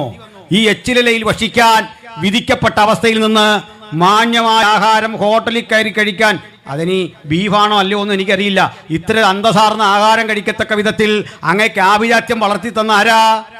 അത് മനസ്സിലാക്കിക്കൊള്ളണം. ഈ മാറ്റങ്ങളുടെ മുഴുവൻ അടിസ്ഥാനം ആരാ? നിങ്ങൾ ഈ രാജ്യത്ത് വളർന്നുപോയ മുഴുവൻ മനുഷ്യന്റെയും ചരിത്രം പഠിച്ചാൽ അവരെല്ലാം പിന്നിൽ ഒരു ക്രിസ്തീയ സ്ഥാപനത്തിന്റെ സ്വാധീനമുണ്ട്. മഹാനായ ശശി തരൂർ പഠിച്ചത് എവിടെയാണ്? പ്രിയപ്പെട്ട രാഹുൽ ഗാന്ധി പഠിച്ചത് എവിടെയാണ്? ആദരണീയായ നിർമ്മല സീതാരാമൻ പഠിച്ചത് എവിടെയാണ്? ഇത്തരം ആളുകളുടെ പേര് ജോൺ ബ്രിട്ടാസ് ചോദിക്കുമ്പോൾ ഉത്തരമില്ലാതെ പരുങ്ങുന്ന ഈ വ്യവസ്ഥയിലെ, മിണ്ടാതിരിക്കുന്ന വ്യവസ്ഥയിലെ ആ കാര്യം ഞങ്ങൾക്കൊന്ന് ഉണർത്തിച്ച് ഓർമ്മപ്പെടുത്തി പറയാനുണ്ട്. ആ കാര്യം എന്തെന്നറിയണ്ടേ? ഈ രാജ്യത്തിൽ, ഈ കേരളത്തിൽ, ഇന്ത്യ മഹാരാജ്യത്തിന്റെ പലയിടങ്ങളിൽ സാധുക്കളെ, സാധാരണക്കാരെ കണ്ട് അവരെ അഭ്യസ്ത വിദ്യരാക്കി മാറ്റിയ മഹത്തരമായ മാർഗമാണ് യേശുക്രിസ്തുവിന്റെ സുവിശേഷത്തിന്റെ മാർഗം. ഞാൻ ഇതേ വേദിയിൽ ഇതിന്റെ മുമ്പും വന്ന് പ്രസംഗിച്ച നിരവധി കാരണങ്ങളുണ്ട്. നിങ്ങൾ പഠിക്കേണ്ട പുസ്തകമാ അടിമ കേരളത്തിന്റെ അദൃശ്യ ചരിത്രം, ഡോക്ടർ ബിനിൽ പോളിന്റെ പുസ്തകം. ഈ പുസ്തകത്തിലാണ് 2 കൊല്ലം മുമ്പ് കേരള സാഹിത്യ അക്കാദമിയുടെ അവാർഡ് കിട്ടിയത്. ആ പുസ്തകം ഇന്ന് 11ാം പതിപ്പിലേക്ക് നീങ്ങിക്കഴിഞ്ഞിരിക്കുന്നു. അത്രയും ബെസ്റ്റ് സെല്ലറാണ്.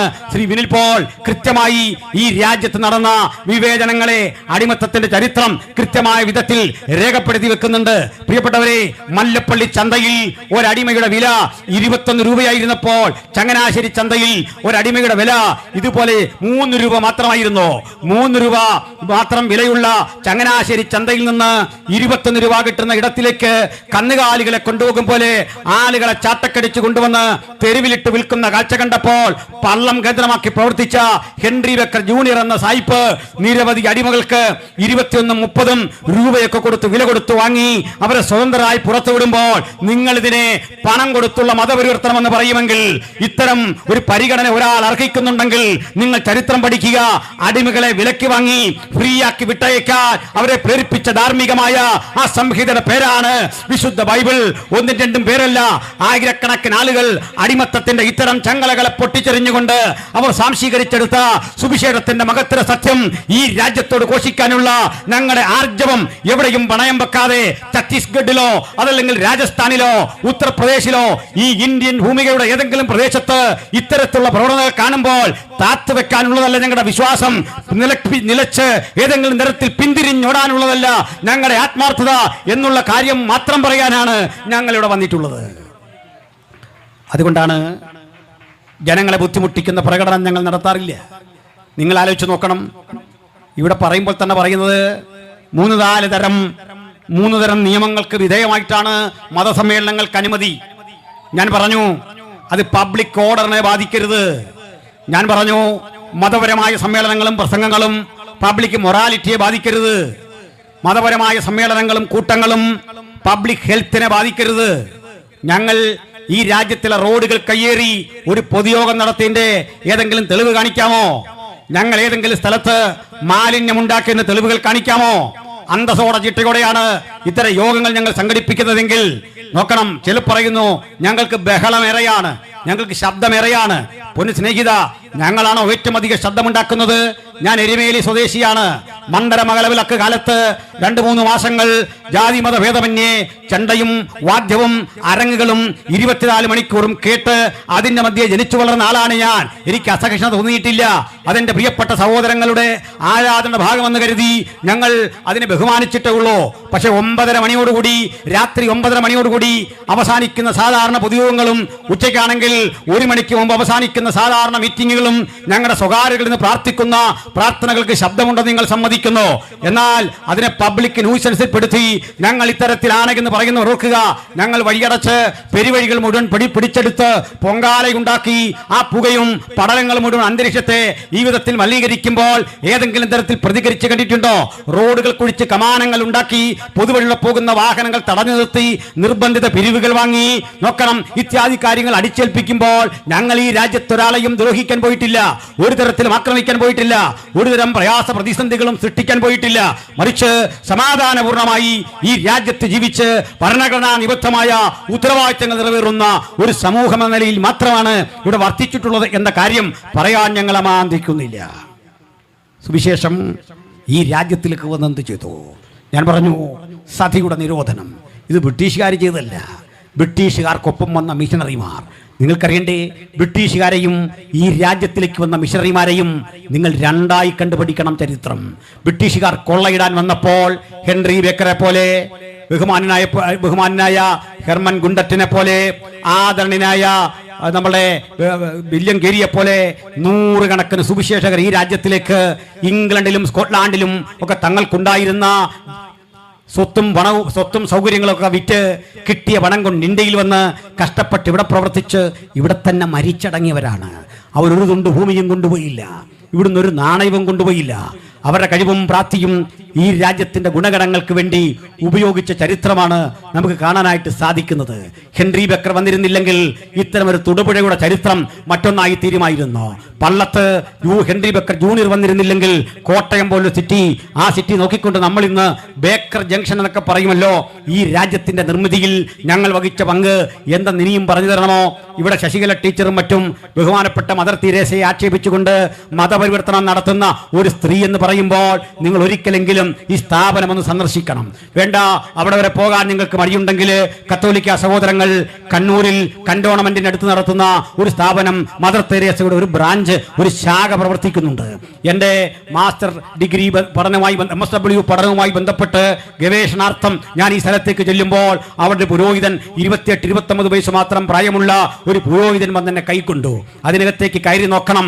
ആ കിടക്കുന്ന നിരവധി രോഗികൾ, പലതരത്തിൽ ബുദ്ധി കൈവരിക്കാത്ത, ബുദ്ധി വികാസം കൈവരിക്കാത്ത നിരവധി ആളുകൾ.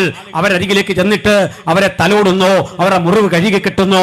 അവർക്ക് യാതൊരു ശമ്പളവും കിട്ടിയിട്ടല്ല ഈ കഠിനാധ്വാനത്തിലൂടെ ഈ ആളുകളെ പരിരക്ഷിക്കുന്നത്. മുമ്പ് ഞാൻ പറഞ്ഞു, ആടിന് കടല കൊടുത്തിട്ട് ആട് കഴിച്ച കടലയ്ക്ക് ശേഷം ആ പാൽ കറന്നെടുത്ത് കുടിച്ചുകൊള്ളാം എന്ന് പറയുന്ന കാപഡ്യമല്ല ഈ സിസ്റ്റേഴ്സ് പോയി ചെയ്തത്. ഈ സ്ഥലങ്ങളിലൊക്കെ ഈ സിസ്റ്റേഴ്സിനെ കുറിച്ച് നിങ്ങൾ പഠിക്കണം. ആ കൂടെ പോയ പ്രീതി മേരി എന്ന് പറയുന്ന ഒരു സിസ്റ്ററിലെ അവർക്ക് ത്വക്ക് രോഗമാണ്. ഈ ത്വക്ക് രോഗം എങ്ങനെയാണ് പകരുന്നത്? ആ ത്വക്ക് രോഗം പകരാനുള്ള കാരണം അവർ പോയി ഇടപെട്ട കോളനിയിലെ ആളുകൾ മുഴുവൻ ഇത്തരം പകർച്ചവ്യാധികൾ കടിമകളാണ്. അവർക്കിടയിൽ കിടന്ന് അവരെ ശുശ്രൂഷിച്ച് അവരുടെ വേദനകളുടെ ഭാഗമായി തീർന്നുകൊണ്ട് അവരെ കൂടി സമൂഹത്തിന്റെ മുഖ്യധാരയിൽ എത്തിക്കാൻ അവർക്ക് മരുന്നുണ്ടാക്കി, ചികിത്സയുണ്ടാക്കി, അവർ കൊടുക്കുന്ന ഭക്ഷണം കഴിച്ച് അവരോടൊപ്പം ഇടപഴകിയ സേവനത്തിന്റെ പേരാണ് ക്രിസ്തീയത. അത് ഞങ്ങൾ പഠിപ്പിക്കുമ്പോൾ മതപരിവർത്തനം എന്ന് നിങ്ങൾ പറയുമെങ്കിൽ നിങ്ങൾ പറയൂ, 5000 വർഷമായിട്ടും ഇത്ര സനാതനപരമായ മൂല്യങ്ങളോട് നിന്നിട്ടും എങ്ങനെ 5.5 ലക്ഷം കോളനികൾ ഈ രാജ്യത്തുണ്ടായി എന്ന് പറയണം. 5.5 ലക്ഷം കോളനികളായി കോടിക്കണക്കിന് മനുഷ്യര് അക്ഷരാഭ്യാസമില്ലാതെ വിവരവും വിവേകവുമില്ലാതെ കഴിയുന്നു. അതിന്റെ കാരണം നിങ്ങൾ പറയണം. ഇത്തരം പ്രദേശങ്ങളിൽ കടന്നുപോയി അവരെ ഉദ്ധരിക്കാൻ, അവരെ തിരിച്ചു കൊണ്ടുവരാൻ, ജീവിതത്തിലേക്ക് അവരെ മടക്കി കൊണ്ടുവരാൻ, അവരും മനുഷ്യരാണെന്ന് പറയാൻ ഞങ്ങൾ കലാലയങ്ങൾ ആരംഭിക്കും. ആ കലാലയങ്ങൾ ആരംഭിക്കുമ്പോൾ ആ കലാലയത്തിൽ ജാതി ചോദിക്കില്ല, മതം ചോദിക്കില്ല, വർണ്ണം ചോദിക്കില്ല, വർഗം ചോദിക്കില്ല. അതൊക്കെ ഭരണകൂടം വേണമെങ്കിൽ ചോദിച്ചറിഞ്ഞുകൊള്ളട്ടെ. അവരെ ഇംഗ്ലീഷ് പഠിപ്പിക്കും, പ്രാദേശിക ഭാഷ പഠിപ്പിക്കും, വ്യാകരണം പഠിപ്പിക്കും. ഈ തേച്ച് മിനിക്ക മുത്തുകൾ കാലം കുറെ കഴിയുമ്പോൾ 8, 10, 15, 20 വർഷങ്ങൾ കൊണ്ട് മാസ്റ്റർ ഡിഗ്രി പോലും കരഗതമാക്കും. ഇത്തരം വിധത്തിൽ ബിരുദവും ബിരുദാനന്തര ബിരുദം കരഗതമാക്കിയ കുട്ടികൾ പോലീസുകാരായി, തഹസീൽദാർമാരായി, വില്ലേജ് ഓഫീസർമാരായി, ടെസ്റ്റുകൾ എഴുതി പാസ്സായി ഇതേ സ്ഥാനങ്ങളിൽ ഔദ്യോഗിക സ്ഥാനത്തെത്തുമ്പോൾ 100 രൂപ കാശിന് പോലും ഒരു ദിവസം പണിയെടുത്താൽ കിട്ടാത്ത പ്രാകൃതാവസ്ഥ വിട്ടുകൊണ്ട് അവർ മികച്ച ശമ്പളം കൈപ്പറ്റും, വാഹനമുണ്ടാകും, ജീവിതത്തിന്റെ ചുറ്റുപാടുണ്ടാകും. മറ്റൊന്നുകൂടി, അടിമപ്പണി ചെയ്യാൻ ആളെ കിട്ടാതെ വണ്ണം ഭൂവുടമകൾ, സെമീന്ദാർമാർ കഷ്ടപ്പെടുമ്പോൾ അവർ മദ്യം കൊടുത്ത്, മയക്കുമരുന്ന് കൊടുത്ത് സാധാരണ മനുഷ്യരെ ഇളക്കി വിട്ടുകൊണ്ട് ഇത്തരം സുവിശേഷ പ്രഭാഷണങ്ങളെ, പാട്ടുപാടുന്ന ഇടങ്ങളെ, യോഗങ്ങളെ അലങ്കോലപ്പെടുത്തുമ്പോൾ നിങ്ങൾ നശിപ്പിക്കുന്നത് ഒരു ജനതയുടെ ഭാവിയാണ്, ഒരു ജനതയുടെ ജീവിതമാണ് എന്നുള്ളൊരു യാഥാർത്ഥ്യം കൂടി ഓർത്തുകൊള്ളണം. ഞാൻ ഒരു ചോദ്യത്തിന് കൂടി മറുപടി പറഞ്ഞുകൊണ്ട് അവസാനിപ്പിക്കാം. ചിലരെങ്കിലും പറയാറുണ്ട്, നിങ്ങൾ എന്തുകൊണ്ട് ഈ കോളനികളിൽ സുവിശേഷം പറയാൻ പോകുന്നു, ഈ സവർണ ഹിന്ദുക്കളുടെ അരികിലോ മുസ്ലിങ്ങളുടെ അരികിലോ ഒന്നും പോകാത്ത എന്താ? മുസ്ലിങ്ങളുടെ അരികിൽ പോയാൽ അവർ വെട്ടും കുത്തും കൊല്ലും എന്നൊക്കെ പറയുന്നുണ്ട്. നിങ്ങൾ ചരിത്രം പഠിക്കണം. ഞങ്ങളുടെ മുൻനിര പ്രസംഗങ്ങളിൽ അത്ര മുസ്ലിം നാമധാരികളുണ്ടെന്ന് അറിയണ്ടേ? ആളുകളുണ്ടെന്നറിയണ്ടേ? ധാരാളം ആളുകൾ അതേ പേര് പോലും മാറാതെ സുവിശേഷം പ്രസംഗിക്കുന്ന ആളുകളെ നിങ്ങൾക്ക് തരാം. ഇനി സവർണ ഹിന്ദുക്കളരികിൽ ഞങ്ങൾ പോകുന്നില്ല എന്ന വാദവും വളരെ തെറ്റാണ്. അതുകൂടി പഠിച്ചു. ഇന്ത്യ മഹാരാജ്യത്തിൽ ഈ പെന്തക്കോസ് അനുഭവമില്ല. ഞങ്ങൾ ഈ ഒച്ച വെക്കും, ബഹളം വെക്കും, അന്യഭാഷയിൽ പാട്ടുപാടും, നൃത്തം ചെയ്യുമെന്നൊക്കെ പറയുന്ന അനുഭവം ആദ്യം ആർജിച്ച ആ സ്ഥലം എവിടാന്നറിയണ്ടേ? പണ്ഡിത രമാബായിയുടെ മുക്തി മിഷനാണ്. ആധുനിക കാലത്ത് ജീവിച്ചിരിക്കുന്ന സംഘപരിവാര ശക്തികൾക്ക് പണ്ഡിത രമാബായി ആരെന്നറിയില്ലെങ്കിൽ ഗൂഗിൾ ചെയ്ത് നോക്കിയാൽ മതി. 1960 രാഷ്ട്രം അവരുടെ പേരിൽ ഒരു തപാൽ സ്റ്റാമ്പ് പുറത്തിറക്കിയിട്ടുണ്ട്. ഏതാണ്ട് 300-ലധികം ഏക്കറിൽ വ്യാപരിച്ചു കിടക്കുന്ന മുക്തി മിഷനിൽ ഈ ഞാനും ചില നാളുകൾക്കപ്പുറത്ത് ഒരു മീറ്റിങ്ങിനായി കടന്നുപോയി. ആരായിരുന്നു പണ്ഡിത രമാബായി? കർണാടക സ്വദേശിയായിട്ടുള്ള ഒരു ചിത്പവൻ ബ്രാഹ്മണ സ്ത്രീയാണ്. ഈ ബ്രാഹ്മണ സ്ത്രീയുടെ മുഴുവൻ പേര് പണ്ഡിത രമാബായി സരസ്വതി എന്നായിരുന്നു. പണ്ഡിത രമാബായി സരസ്വതിയാണ് പണ്ഡിറ്റ് എന്ന ബിരുദം ഇന്ത്യയിൽ ആദ്യ കരഗതമാക്കിയ വനിതാരത്നം എന്നുകൂടി ഓർക്കണം. പണ്ഡിറ്റ് എന്ന ബിരുദം പണ്ഡിറ്റ് മദൻ മോഹൻ മാളവ്യ, പണ്ഡിറ്റ് നെഹ്റു, പണ്ഡിറ്റ് കറുപ്പൻ എന്നൊക്കെ പറയുന്ന പോലെ പണ്ഡിറ്റ് എന്ന ബിരുദം സംസ്കൃതത്തിൽ അവഗാഹമായ പണ്ഡിതയായ ഈ സ്ത്രീയെ ഈ തൻ്റെ മാതാപിതാക്കളോടൊപ്പം ദീർഘദൂരം യാത്ര ചെയ്ത് പ്രധാനപ്പെട്ട ക്ഷേത്രങ്ങളിൽ ആ തീർത്ഥാടനത്തിനായി പോകും വഴിക്ക് ഇവർക്കൊരു പ്രശ്നമുണ്ട്. മറ്റ് ബ്രാഹ്മൺസിന്റെ പോലും ഫുഡ് കഴിക്കാൻ വയ്യ. അയിത്തവും അനാചാരവും നിലനിൽക്കുന്നു. തീണ്ടലും തൊടിയിലും അസ്പർശ്യതും നിലനിൽക്കുമ്പോൾ അവർ പൊതുവാഹനങ്ങളിൽ യാത്ര ചെയ്തില്ല. കഷ്ടപ്പെട്ടു നടന്നും പോകുന്ന വഴിക്ക് ഒരു ജലാശയത്തിൽ ഇറങ്ങി മുങ്ങിപ്പൊങ്ങുമ്പോൾ അവരുടെ പക്കലേക്ക് ഒരു സരസ്വതി വിഗ്രഹം കിട്ടി. കയ്യിൽ പേര് പോലെ കിട്ടിയ ഈ വിഗ്രഹത്തെ അവർ പൂജിച്ചു, ബഹുമാനിച്ചു. എന്നിട്ട് ഈ കൊച്ചു പെൺകുട്ടിയുടെ കയ്യിൽ ഇത്തരമൊന്ന് കിട്ടിയല്ലോ എന്നോർത്ത് ആളുകൾ അവളെ ബഹുമാനിക്കാൻ തുടങ്ങി, ആദരിക്കാൻ തുടങ്ങി. അവർ ദൈവപരിവേഷം കാണാൻ തുടങ്ങി. പക്ഷേ യാത്ര പുരോഗമിച്ച് കാലം കുറെ കഴിഞ്ഞപ്പോൾ പട്ടിണിയും പരിവട്ടവും നിമിത്തമുണ്ടായ അൾസർ ബാധിതനായി വഴിയോരത്തപ്പൻ മരിച്ചു വീണു. വലിയ നിരാശയിലും കഷ്ടപ്പാടിലും ഈ പെൺകുട്ടി ഒറ്റപ്പെടുന്ന രാത്രിയിൽ തൻ്റെ കയ്യിൽ നിന്ന വിഗ്രഹം കയ്യിലെന്തിട്ട് ചോദിച്ചു, ഞാൻ അനേകരോട് നിന്നെക്കുറിച്ച് പരിചയപ്പെടുത്തി, നിന്നെപ്പറ്റിയുള്ള സ്തോത്രങ്ങളും സ്തുതികളും പാടിക്കൊടുത്തു. പക്ഷേ എൻ്റെ ജീവിതത്തിൽ ഒരിക്കലും എനിക്ക് സമാധാനമില്ല. വന്ന വഴികളിലൊന്നും എനിക്ക് സാന്ത്വനമില്ല. എന്നെ സാന്ത്വനപ്പെടുത്താൻ നിനക്കെന്തുകൊണ്ട് കഴിയാതെ പോയി. എൻ്റെ അപ്പൻ ദയനീയമായ അവസ്ഥയിൽ ഇത്തരത്തിൽ മരിച്ചു വീണ ആ വേദനയെല്ലാം അവൾ പങ്കിട്ടിട്ട് ഇതെടുത്ത് ദൂരേക്ക് കളഞ്ഞു. അന്ന് അവൾക്ക് കിട്ടിയ ദിവ്യമായ ഒരു ആത്മീക ചൈതന്യം നിമിത്തം അവൾ യേശുവിനെ കർത്താവൻ രക്ഷിതാവായി സ്വീകരിച്ചു. ആ സ്ത്രീ ഒരു മെൻഡറെ പരിചയപ്പെട്ടു. പരിതഫലമായി ലണ്ടനിലും അമേരിക്കയിലുമൊക്കെ ചെല്ലുമ്പോൾ കാണുന്ന കാഴ്ച എന്താണ്? അവിടെ ആളുകൾ സുഖലോലുപരായി സന്തോഷയുക്തന്മാരായി ജീവിക്കുന്ന കാഴ്ച കണ്ടു. മാംസഭക്ഷണം കഴിക്കുന്ന കാഴ്ച കണ്ടു. എല്ലും തോലുമായി നടക്കുന്ന ഈ നാട്ടിലെ ആളുകളെപ്പോലല്ല. പട്ടിണി വന്ന് മരിക്കേണ്ടതില്ല. വിഭവസമൃദ്ധമായ ഈ രാജ്യത്തിലെ വിഭവങ്ങൾ മുഴുവൻ മതത്തിൻ്റെ ദുരാചാരണങ്ങളുടെ പേരിൽ ഇങ്ങനെ നശിപ്പിക്കപ്പെടുന്നു. അവൾക്ക് അവിടെ ജീവിക്കാം സ്വസ്ഥതയോടെ. പക്ഷെ ആ നാട്ടിലേക്ക് തിരിച്ചു വന്നു. നാട്ടിൽ തിരിച്ചു വന്നിട്ട് സതി പിന്തള്ളിക്കളയുന്ന ആർക്കും വേണ്ടാത്ത സ്ത്രീകളെ, ആർക്കും വേണ്ടാത്ത അനാഥരെ, വിധവമാരെയൊക്കെ പിടിച്ചെടുത്ത് ഒരു സ്ഥാപനം ആരംഭിച്ചു. ആ സ്ഥാപനം പൊട്ടിക്കെട്ടാൻ ഈ രാജ്യത്തിലെ സവർണ മേധാവികൾ പലവട്ടം ശ്രമിച്ചിട്ടും അവൾക്കുള്ള സ്വാധീനം ഉപയോഗിച്ച് അതിനെയൊക്കെ ചെറുത്തു. നോക്കണേ, അന്തർമാർക്ക് ലിപി ഉണ്ടാക്കുന്ന ബ്രെയിലി ലിപി മറാഠി ഭാഷയിൽ ഉണ്ടാക്കിയ സ്ത്രീയാണവൾ. കിൻഡർ ഗാർട്ടൻ എന്ന് നമ്മൾ കേട്ടിട്ടുണ്ടല്ലോ. ഇന്ത്യ മഹാരാജ്യത്തിൽ ആദ്യം കിൻഡർ ഗാർട്ടൻ എന്നറിയപ്പെടുന്ന സ്കൂൾ സ്ഥാപിച്ചത് ഈ പാവ സ്ത്രീയാ. 4 അടി പൊക്കം മാത്രമുള്ള ആ സഹോദരി കിടന്ന കട്ടിലൊക്കെ മ്യൂസിയത്തിൽ സൂക്ഷിച്ചു വെച്ചിട്ടുണ്ട്. 4 അടി പൊക്കം, ഒരു കുള്ളത്തി എന്ന് പറയാവുന്ന ഒരു സഹോദരി. പക്ഷേ ആ ചെറിയ സഹോദരിയുടെ ചിന്താമണ്ഡലങ്ങളിൽ കൂടി കടന്നുപോയ വിപ്ലവാത്മകമായ ആശയങ്ങളാ സതിയുടെ നിരോധനം വരെ കാര്യങ്ങളെത്തിയെന്ന് മാത്രമല്ല, അവരുടെ ഈ രാജ്യത്തിലേക്കുള്ള സംഭാവനകളെ പുരസ്കരിച്ചുകൊണ്ട് സ്വതന്ത്ര ഇന്ത്യ 1960 ഒരു തപാൽ സ്റ്റാമ്പ് പുറത്തിറക്കി അവരെ ആദരിച്ചു. 1993 വില്യം കേരിയെ ഒരു തപാൽ സ്റ്റാമ്പ് ഉണ്ടാക്കിക്കൊണ്ട് ഇന്ത്യ മഹാരാജ്യം ആദരിച്ചു. ഈ 2 ചരിത്രം ഞാൻ എന്തിനാ പറഞ്ഞെന്നറിയണ്ടേ? ഇതൊക്കെയാ ഞങ്ങൾ ഈ നാടിന് വേണ്ടി ചെയ്തത്. ഈ രാജ്യത്തിലേക്ക് വന്ന വില്യം കേരിയാണ് ഇന്ത്യ മഹാരാജ്യത്തിൽ ആദ്യമായിട്ട് ഒരു കോളേജ് സ്ഥാപിക്കുന്നത്. ഒരു കോളേജ് കേരളത്തിൽ ആദ്യത്തെ കോളേജ് ആരാ സ്ഥാപിച്ചത്? ആദ്യത്തെ സ്കൂൾ ആരാ സ്ഥാപിച്ചത്? പൊതുവിദ്യാഭ്യാസം ഗവൺമെന്റ് തുടങ്ങുന്നതിനും അപ്പുറത്ത് ഈ രാജ്യത്ത് ക്രൈസ്തവർ സ്കൂൾ ആരംഭിച്ചു, കോളേജുകൾ ആരംഭിച്ചു, ആതുരാലയങ്ങൾ ആരംഭിച്ചു. ഇങ്ങനെ നാടിന്റെ മാറ്റത്തിന്റെ മണിമുഴക്കത്തിന് പിന്നിൽ ഉജ്ജ്വലമായി പ്രവർത്തിച്ച ഞങ്ങളെ നോക്കിയിട്ട് മതപരിവർത്തന ലോബി എന്ന് പേരിട്ട് വിളിക്കുമ്പോൾ ഒരു കാര്യം ഓർക്കണം, നിങ്ങളുടെ നേതാക്കന്മാർ പലരും വന്നിരുന്ന് പഠിച്ചത് ഈ സ്ഥാപനത്തിലാണ്. അവരെ പഠിപ്പിച്ച് മതം മാറ്റുകയായിരുന്നില്ല എന്ന ബ്രിട്ടാസ് പറഞ്ഞ ആശയം ഞാൻ വീണ്ടും ഇവിടെ ആവർത്തിക്കുമ്പോൾ മതം മാറ്റം എന്നൊരു രഹസ്യ അജണ്ടയൊന്നും ഞങ്ങൾക്കില്ല. പക്ഷേ യാതൊരുവൻ വിശ്വസിച്ച് യേശുവിനെ സ്വീകരിച്ച് മുമ്പോട്ട് വരുമോ അതിന് രഹസ്യ സ്വഭാവമൊന്നുമില്ല. ഞങ്ങൾ വരെ പിതാവിന്റെയും പുത്രന്റെയും പരിശുദ്ധാത്മാവിന്റെയും നാമത്തിൽ സ്നാനപ്പെടുത്തി ഈ മണ്ഡലത്തിൽ ചേർക്കും. അതിന്റെ കാരണം എന്താണെന്നൊക്കെ നിങ്ങൾ പഠിച്ചാൽ മതി. ഓർത്ത് നോക്ക്, രാംനാഥ് കോവിന്ദ് എന്നറിയപ്പെടുന്ന രാഷ്ട്രപതിക്കും ക്ഷേത്രത്തിൽ കടക്കാനാവാത്ത അശുദ്ധിയുള്ള നാടല്ലേ ഇത്. ഇന്ത്യയുടെ പ്രഥമ പൗരന്റെ അവസ്ഥ ഇതാണെങ്കിൽ ഇത് കേൾക്കുന്ന എന്റെ പ്രിയപ്പെട്ട ചോദിക്കട്ടെ, സെന്റ് പീറ്റേഴ്സ്ബർഗ് ഉൾപ്പെടെ ലോകത്തിലെ ഏതെങ്കിലും ക്രിസ്തീയ പള്ളിയിൽ ഏത് ആദിവാസിക്കും കയറാം, ഏത് സാധാരണക്കാരനും കയറാം, ഏത് ദലിതനും കയറാം. മാന്യമായ വസ്ത്രധാരണത്തോടുകൂടി മര്യാദകൾ പാലിച്ചുകൊണ്ട് നിങ്ങൾക്ക് കടക്കാൻ പറ്റാത്ത ഒരു ക്രിസ്തീയ ദേവാലയം ലോകത്തില്ല. മഹത്തരമായ ഈ ആശയം, മനുഷ്യൻ ഒന്നാണെന്ന് പറഞ്ഞ ഈ ആശയം, സമത്വവും സാഹോദര്യവും ലോകത്തിന്റെ മുമ്പിൽ വെച്ച ആശയം, കൊച്ചുകുട്ടിക്ക് പോലും അതിന്റെ വില കൊടുത്ത ഈ ആശയം, അതിനെ പ്രസംഗിക്കുന്ന ഞങ്ങളുടെ ആ നീക്കവും ഞങ്ങളുടെ സമീപനവും മനുഷ്യത്വപരമാണെന്ന് കണ്ടുകൊണ്ട് ആളുകൾ നിരന്തരം ഇതിന്റെ പക്ഷത്തേക്ക് അടുത്തു വരുന്നത്. മറ്റൊരു കാര്യം കൂടി പ്രിയപ്പെട്ടവരെ, ഇനി ഒരു ചോദ്യം കൂടി എനിക്ക് ബഹുമാനപ്പെട്ട സംഘപരിവാർ സുഹൃത്തുക്കളോടുണ്ട്. നിങ്ങളുടെ ഏത് ഗ്രന്ഥത്തിലാണ് തൊഴിൽ ചെയ്യുന്നവനെ ബഹുമാനിച്ചിട്ടുള്ളത്? ജോലി എടുക്കുന്നവനെ ബഹുമാനിച്ച ഒരു വചനം കാണിച്ചു തന്നാൽ, മാന്യമായി തൊഴിലെടുക്കുന്നവനെ കണ്ട് അവനെ ആദരിച്ച ഒരു വചനം കാണിച്ചു തന്നാൽ, ഇതേ പരസ്യവേദിയിൽ വന്ന് ഞാൻ ക്ഷമ പറയും. ഇതേ പരസ്യവേദിയിൽ ഞാൻ വായിച്ച വേദങ്ങളിലൊന്നും തൊഴിലെടുത്തവനെ ബഹുമാനിച്ചൊരു വാക്യമില്ല. ആക്ഷേപിച്ച വാക്യങ്ങളേ ഉള്ളൂ. ഉദാഹരണം പറയാ, ഞാനും നിങ്ങളും ചായ കുടിച്ചിട്ട് ഗ്ലാസ് വഴിയിലെറിഞ്ഞു. ആ വഴിയിലെറിയുമ്പോൾ നഗരസഭയുടെ ജീവനക്കാരിവിടെ വരും. ഇപ്പോഴാണെങ്കിൽ ഫൈൻ അടിക്കും, അത് വേറെ കാര്യം. നല്ലത് ഇവിടേക്ക് വലിച്ചെറിഞ്ഞിട്ടേ നമ്മളങ്ങോട്ട് പോയി കഴിയുമ്പോൾ നഗരസഭയുടെ ജീവനക്കാർ വന്ന് തൂത്ത് പെറുക്കി ഇതൊക്കെ അവിടേക്ക് ഇടുക. അവരും മനുഷ്യരല്ലേ, അവരും കഷ്ടപ്പെട്ടാ ജീവിക്കുന്നത്. അവർ വന്ന് ഈ കയ്യിൽ ഗ്ലൗസും ഒക്കെ ഇട്ട് ഇതങ്ങോട്ട് പെറുക്കുക. പെറുക്കി ഇടുമ്പോഴേക്ക് നമുക്കിവരെന്തോ കുറഞ്ഞ മനുഷ്യരായി തോന്നുന്നെങ്കിൽ കുറവ് നിന്റെ ഹൃദയത്തിനാ സംഭവിച്ചത്. മനസ്സിലായില്ലേ?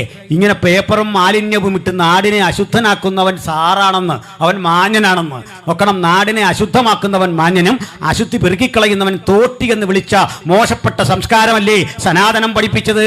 ഇവിടെ എവിടെയാ മനുഷ്യന് പരിഗണന കൊടുത്തത്? പുരോഹിതന്മാർക്കല്ലാതെ ബ്രാഹ്മണിക്കൽ പുരോഹിതന്മാർക്കും ക്ഷത്രിയ രാജാക്കന്മാർക്കും ഒഴികെ വേറെ ആർക്കാണ് ഇവിടെ പദവിയും പരിഗണനയും കൊടുത്തതെന്ന് നിങ്ങളൊന്ന് പറഞ്ഞു പഠിപ്പിച്ചാൽ കൊള്ളാം. ഞാൻ പറയട്ടെ, മുടി വെട്ടുന്നവനെ ബഹുമാനിച്ചിട്ടുണ്ടോ ഈ രാജ്യം? ഒരു ഡോക്ടർ ചെയ്യുന്ന സേവനം പോലെ നിന്നെ സുന്ദരനാക്കാൻ സുമുഖനാക്കാൻ വേണ്ടി പണിയെടുക്കുന്ന ക്ഷുരകനെ എന്ത് പേരിട്ടാ വിളിച്ചത്? അമ്പട്ടരെന്ന് വിളിച്ച് ആക്ഷേപിക്കില്ലേ? ആ മഹത്തരമായ ജോലിയെ ആക്ഷേപിച്ചിട്ടില്ലേ? പണിയെടുക്കുന്ന പാവപ്പെട്ടവനെ ആക്ഷേപിച്ചിട്ടില്ലേ? വയലിൽ പണിയെടുക്കുന്നവനെ ആക്ഷേപിച്ചിട്ടില്ലേ? അവനെ നിനക്കന്നം വിളയിക്കുന്ന പാവപ്പെട്ടവനെ ചാട്ടവാറുകൊണ്ട് നിരന്തരം തല്ലി പരിക്കേൽപ്പിച്ചിട്ടില്ലേ?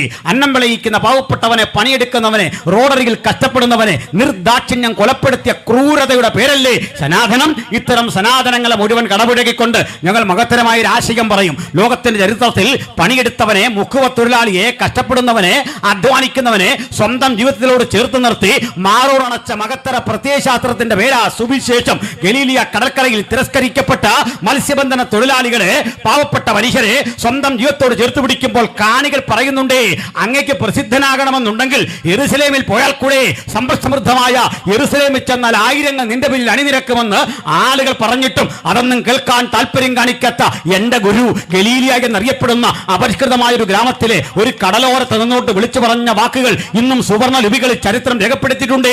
കാലങ്ങൾ ഇപ്പുറത്തു നിന്ന് മാർച്ച് വിളിച്ചു പറഞ്ഞു, സർവ്വരാജ്യ തൊഴിലാളികളെ സംഘടിപ്പിക്കുകയും മാർച്ച് സർവ്വരാജ്യ തൊഴിലാളികളെ സംഘടിക്കാൻ പറയുന്നതിനപ്പുറത്ത് മുമ്പ്, കാലങ്ങൾക്കപ്പുറത്ത് മുമ്പ് തരള ഹൃദയനായ ക്രിസ്തു ആധികാരികതയോട് വിളിച്ചു പറഞ്ഞു, അധ്വാനിക്കുന്നവരും ഭാരം ചുമക്കുന്നവരുമായുള്ളവരെ നിങ്ങൾ എന്റെ അരികിൽ വരുവീൻ, ഞാൻ നിങ്ങളെ ആശ്വസിപ്പിക്കുമെന്ന് 2000 ആണ്ടുകൾക്ക് മുമ്പ് വിളിച്ചറിയിച്ച മഹത്തരമായ ആശയങ്ങളുടെ ഉൽപാദന കേന്ദ്രത്തിന്റെ പേരാ ക്രിസ്തു.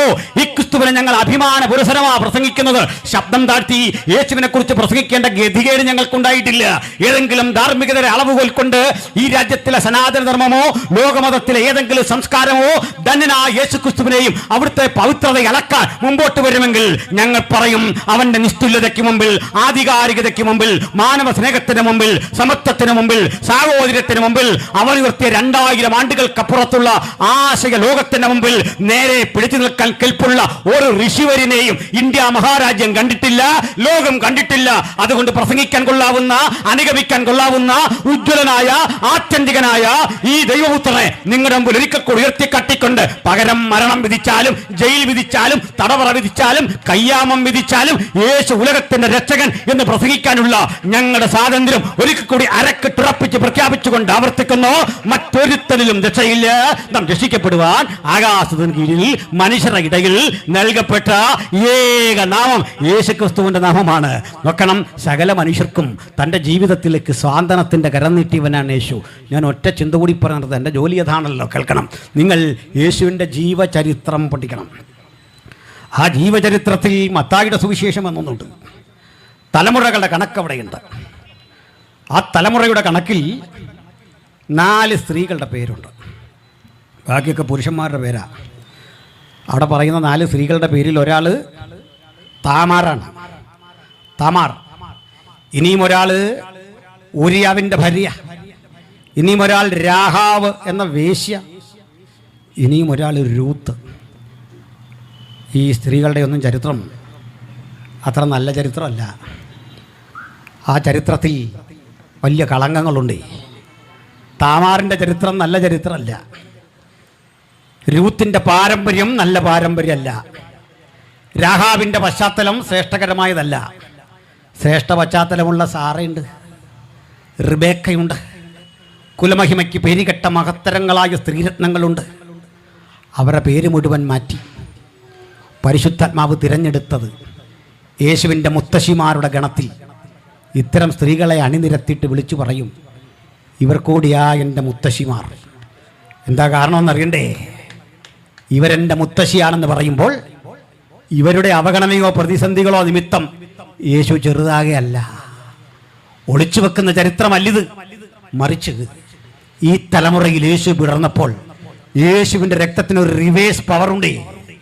ആ രക്തത്തിൻ്റെ സാംക്രമണം രൂത്തിനെ വിശുദ്ധയാക്കുക. തിരിച്ച് അങ്ങോട്ടും ഇങ്ങോട്ടും ഒരുപോലെ വ്യാപരിപ്പിക്കാൻ കഴിയുന്ന ആ ദൈവകൃപയുടെ പേരാ ക്രിസ്തു.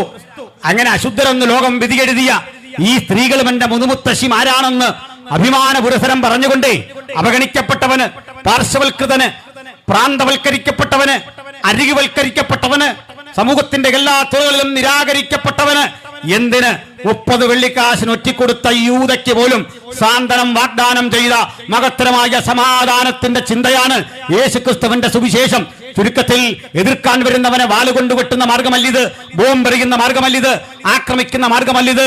കയ്യിൽ കരവാൾ എന്തിക്കൊണ്ട് ആഞ്ഞു വെട്ടി കഴുത്തിറക്കാൻ ഓടിയെടുക്കുന്നവരെയും കരം നീട്ടി ആശ്ലേഷിച്ച് മാറോടണക്കുന്ന ഒരൊറ്റ മാർഗം ഉലകത്തിലുണ്ടെങ്കിൽ ആ മാർഗം യേശുക്രിസ്തുവിന്റെ മാർഗമാണ്. ചുടിയോടെ ചിന്തേണ്ടി വന്നാലും അവസാന നിമിഷം വരെ ഈ ക്രിസ്തുവിന്റെ രക്ഷകനെന്ന് ഉലകത്തോട് പറയാൻ ഞങ്ങളെ പ്രേരിപ്പിക്കുന്ന സ്നേഹമാണ് കർത്താവായ യേശുക്രിസ്തു. ആ യേശുക്രിസ്തുവിനെ ഹൃദയത്തിൽ സ്വീകരിച്ച എൻ്റെ സഹോദരങ്ങളെ ഓർത്ത് ഞാൻ ദൈവത്തെ സ്തുതിക്കുന്നു. ഇന്ന് പോകുമ്പോൾ ഒരു കാര്യം ഓർത്തോണം, നമുക്കെല്ലാം പ്രശ്നം വരാൻ പോവാ, തീരാൻ പോവല്ല. ഇന്ത്യയിൽ ജയിലുകൾ ഒരുങ്ങുന്നു, ഇന്ത്യയിൽ കപട ദേശീയവാദികൾ ഒരുങ്ങുന്നു, ഇന്ത്യയിൽ തീവ്രവാദം ശക്തിപ്പെടുന്നു. ഇത്തരം ജയിൽ കണ്ടാൽ, ഇത്തരം തീവ്രവാദ സംഭവങ്ങളെ കണ്ടാൽ നാളെ ആക്രമിക്കപ്പെടാൻ ഞാനും നിങ്ങളും സന്നദ്ധരാകേണ്ടി വരും, ആക്രമണത്തിന് വിധേയരാകാൻ എന്നുള്ള നിലയിൽ യേശുവിന് വേണ്ടി സമർപ്പിതരായ ഇന്നിവിടം വിട്ടു പോകാവൂ. സന്തോഷമുണ്ടോ? ഇരിക്കട്ടെന്നേ. അവസാനം എനിക്കറിയില്ല, വടക്കേണ്ടിലൊക്കെ നിർബന്ധിച്ചെന്തിനാ ഈ ജയ് ശ്രീറാം വിളിപ്പിക്കുന്നത്. അതിൻ്റെ കാരണം ഇത്രേ ഉള്ളൂ.